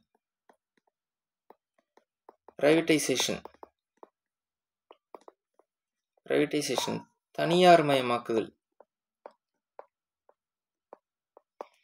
தாராளமயம், தனியார் மயம். அதுக்கப்புறமா குளோபலைசேஷன், உலகமயமாக்குதல். நீங்கள் வந்து இந்த வெளிநாட்டு முதலாளிகளுக்கெல்லாம் அனுமதி கொடுங்க, அவங்கள வந்து வர்த்தகம் செய்ய சொல்லுங்கள். அப்போ தான் உங்களுடைய பொருளாதார பிரச்சனைலாம் தீரும். எல்லாரையும் கம்பெனி தொடங்க விடுங்க. நீங்கள் எல்லாத்துக்கும் லைசன்ஸ் கேட்டுட்டு இருக்காதீங்க. எல்லாரையும் தொழில் தொடங்க விடுங்க. இதெல்லாம் பண்ணீங்கன்னா இந்தியாவோட பொருளாதார பிரச்சனை சரியாகும்னு IMF ஐடியா கொடுக்குறாங்க. ஸோ இது 1991 நியூ எக்கனாமிக் பாலிசி அப்படின்னு Narasimha Rao நடைமுறைப்படுத்துறாரு. New economic policy, that is புதிய பொருளாதார கொள்கை. புதிய பொருளாதார கொள்கை, புதிய பொருளாதார கொள்கை அப்படின்னு சொல்லக்கூடியது என்ன பண்றாங்க, நடைமுறைப்படுத்துறாங்க. அப்ப இதுதான் என்ன சொல்றேன் அப்படின்னா 8th 5-year plan. அப்ப இதோட தொடர்ச்சியா வரக்கூடியது என்னது, 8வது ஐந்தாண்டு திட்டம். 8th 5-year plan, 8வது ஐந்தாண்டு திட்டம். ஸோ இது என்ன அப்படின்னா 1992 இருந்து 1997 வரை, 92 to 97. அப்போ 8வது ஐந்தாண்டு திட்டத்தில் தான் எது நடைமுறை செய்யப்படுது அப்படின்னா LPG நடைமுறைக்கு வருது. சரிங்களா, LPG வாஸ் இம்ப்ளிமெண்டட், LPG நடைமுறைக்கு வந்தது. அப்போ இந்த 8வது ஐந்தாண்டு திட்டத்துடைய சாராம்சம் மற்றும் நோக்கம் என்ன அப்படின்னா employment, education and health. Employment, education and health, அதாவது வேலைவாய்ப்பு,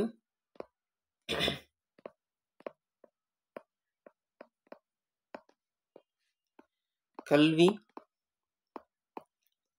மற்றும் சுகாதாரம். வேலைவாய்ப்பு, கல்வி, சுகாதாரம். சரிங்களா, ஸோ இதெல்லாம் 8வது ஐந்தாண்டு திட்டத்தில் வரக்கூடியது. இதோடைய அச்சீவ்மெண்ட் 6.8%. 6.8% என்ன பண்றாங்க, அச்சீவ் பண்றாங்க. சரிங்களா, அதுக்கப்புறம் 9வது ஐந்தாண்டு திட்டம் 9th 5-year plan.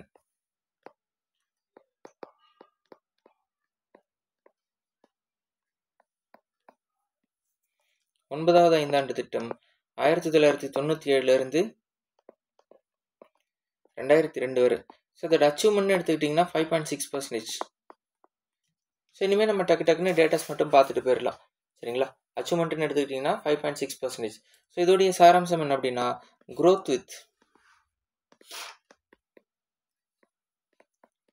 growth with justice, growth with justice and equity, that is நீதி மற்றும் சமத்துவம் சார்ந்த வளர்ச்சி. நீதி மற்றும் சமத்துவம் சார்ந்து, இங்க ஒரு ஸ்பேஸ் வரும், நீதி மற்றும் சமத்துவம் சார்ந்த வளர்ச்சி,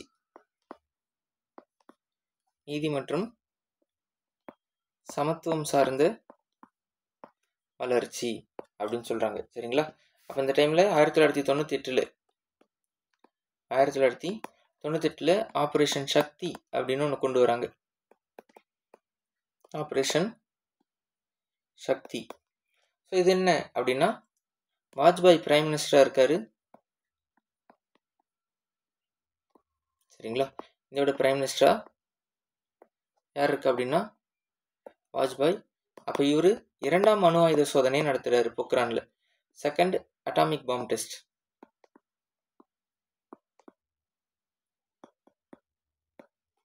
இரண்டாம் அணு ஆயுத சோதனை, சேம் அதே பொக்ரான் அப்படின்னு சொல்லக்கூடியது. ராஜஸ்தான்ல உள்ள பொக்ரான்ல 2வது முறையா என்ன பண்றாங்க, அணு ஆயுத சோதனை நடத்துறாங்க, குறிப்பா வாஜ்பாய் தலைமையில. சரிங்களா, அப்ப இந்த டைம்ல 2000வது வருஷம்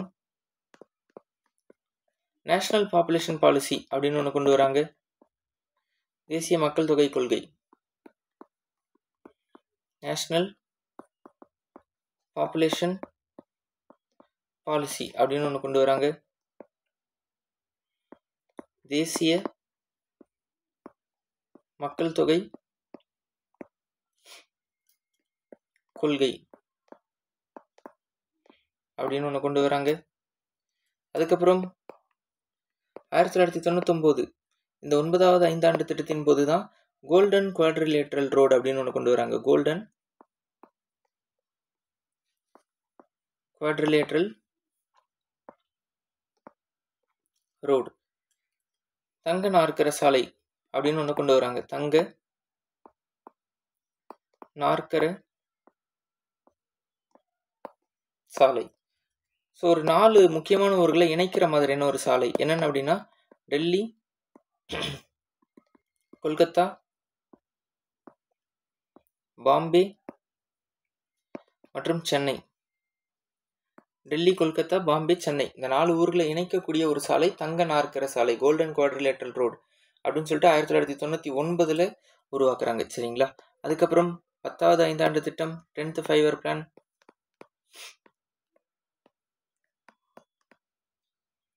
10வது ஐந்தாண்டு திட்டம்.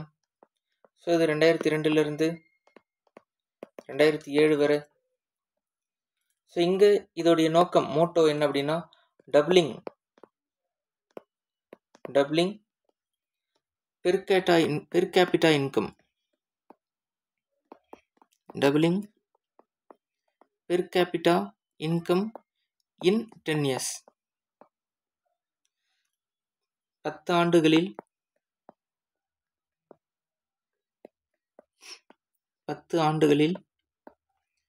தனிநபர் வருமானத்தை 10 ஆண்டுகளில் தனிநபர் வருமானத்தை 2 மடங்காக பெருக்க வேண்டும். 2 மடங்காக பெருக்க வேண்டும். சரிங்களா? ஸோ இதுதான் இந்த 10வதுக்கு. சரியா? 10வதுக்கு 10 மடங்கு, அதாவது 10வதுக்கு 10 வருஷத்துல என்ன பண்ணணும், தனிநபர் வருமானத்தை 2 மடங்கா பெருக்கணும் அப்படின்னு சொல்றாங்க. இந்த இடத்துல வறுமை 15% குறைக்கப்படுது. வறுமை 15% கிட்ட என்ன ஆகுது, குறையுதுன்னு சொல்றாங்க.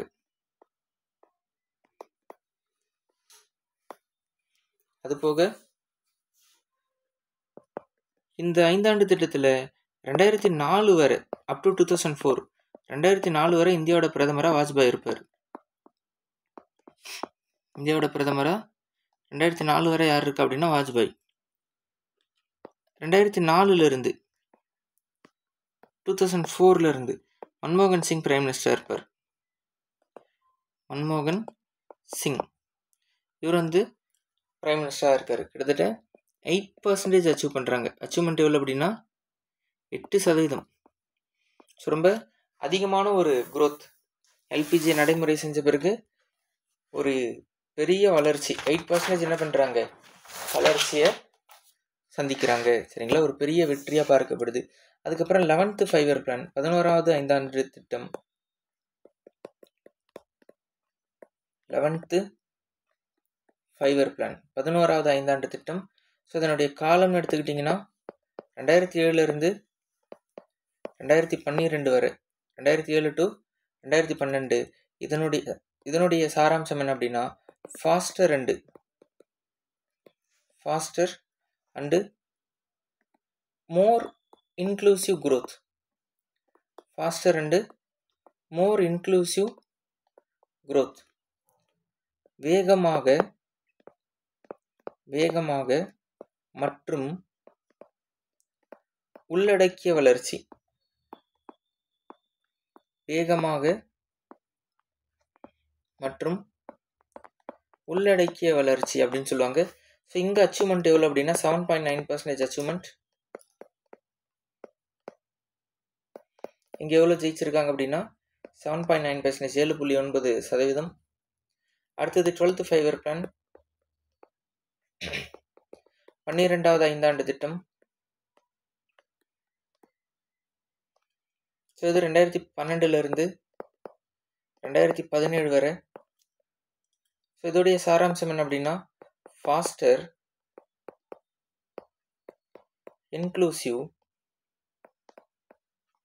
And sustainable growth. Faster inclusive and sustainable growth, அதாவது வேகமாக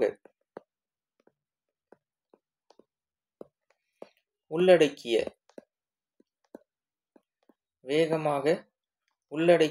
நீடித்த வளர்ச்சி. வேகமாக உள்ளடக்கிய நீடித்த வளர்ச்சி. சரிங்களா? இங்கே வந்து நீடித்தன்னு ஒரு வார்த்தை சேர்க்கணும். அங்கே உள்ளடக்கிய வளர்ச்சி, இங்கே உள்ளடக்கிய நீடித்த வளர்ச்சி. 11க்கும் 12க்குமான வித்தியாசம். ஸோ இங்கே டார்கெட் எவ்வளோ, எத்தனை பர்சன்டேஜ் அச்சீவ் பண்ணுறதுக்கு இவங்க டார்கெட் வைக்கிறாங்க அப்படின்னா 8%. இந்த டார்கெட் அச்சீவ் பண்ணாங்களா அப்படின்னா கிடையாது. ஏன் அப்படின்னா 2014 இந்தியாவோட பிரதமராக மோடி வருவார், நரேந்திர தாமோதர் தாஸ். சரிங்களா?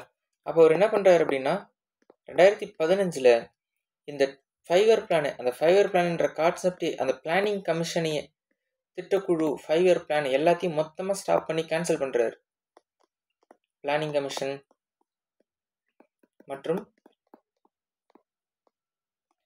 5 இயர் பிளான் எல்லாமே மொத்தமாக கேன்சல் பண்ணுறாரு. சரிங்களா? இது எல்லாத்தையும் கேன்சல் பண்ணிவிட்டு அதே 2015 அவர் உருவாக்கக்கூடியது என்ன அப்படின்னா நிதி ஆயோக். சரிங்களா? அவங்க உருவாக்கக்கூடியது நிதி ஆயோக்னு சொல்லக்கூடிய அமைப்பு.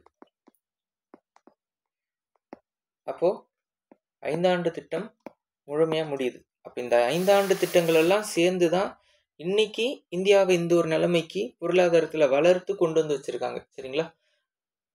அப்போ ஒவ்வொரு 5 ஆண்டு திட்டமும் தெளிவாக பார்த்து முடித்தோம். அடுத்த வகுப்பாக நம்ம நிதி ஆயோக் மற்றும் அது சார்ந்த அடுத்தடுத்த வகுப்புகளை பார்க்கலாம். தேங்க்யூ.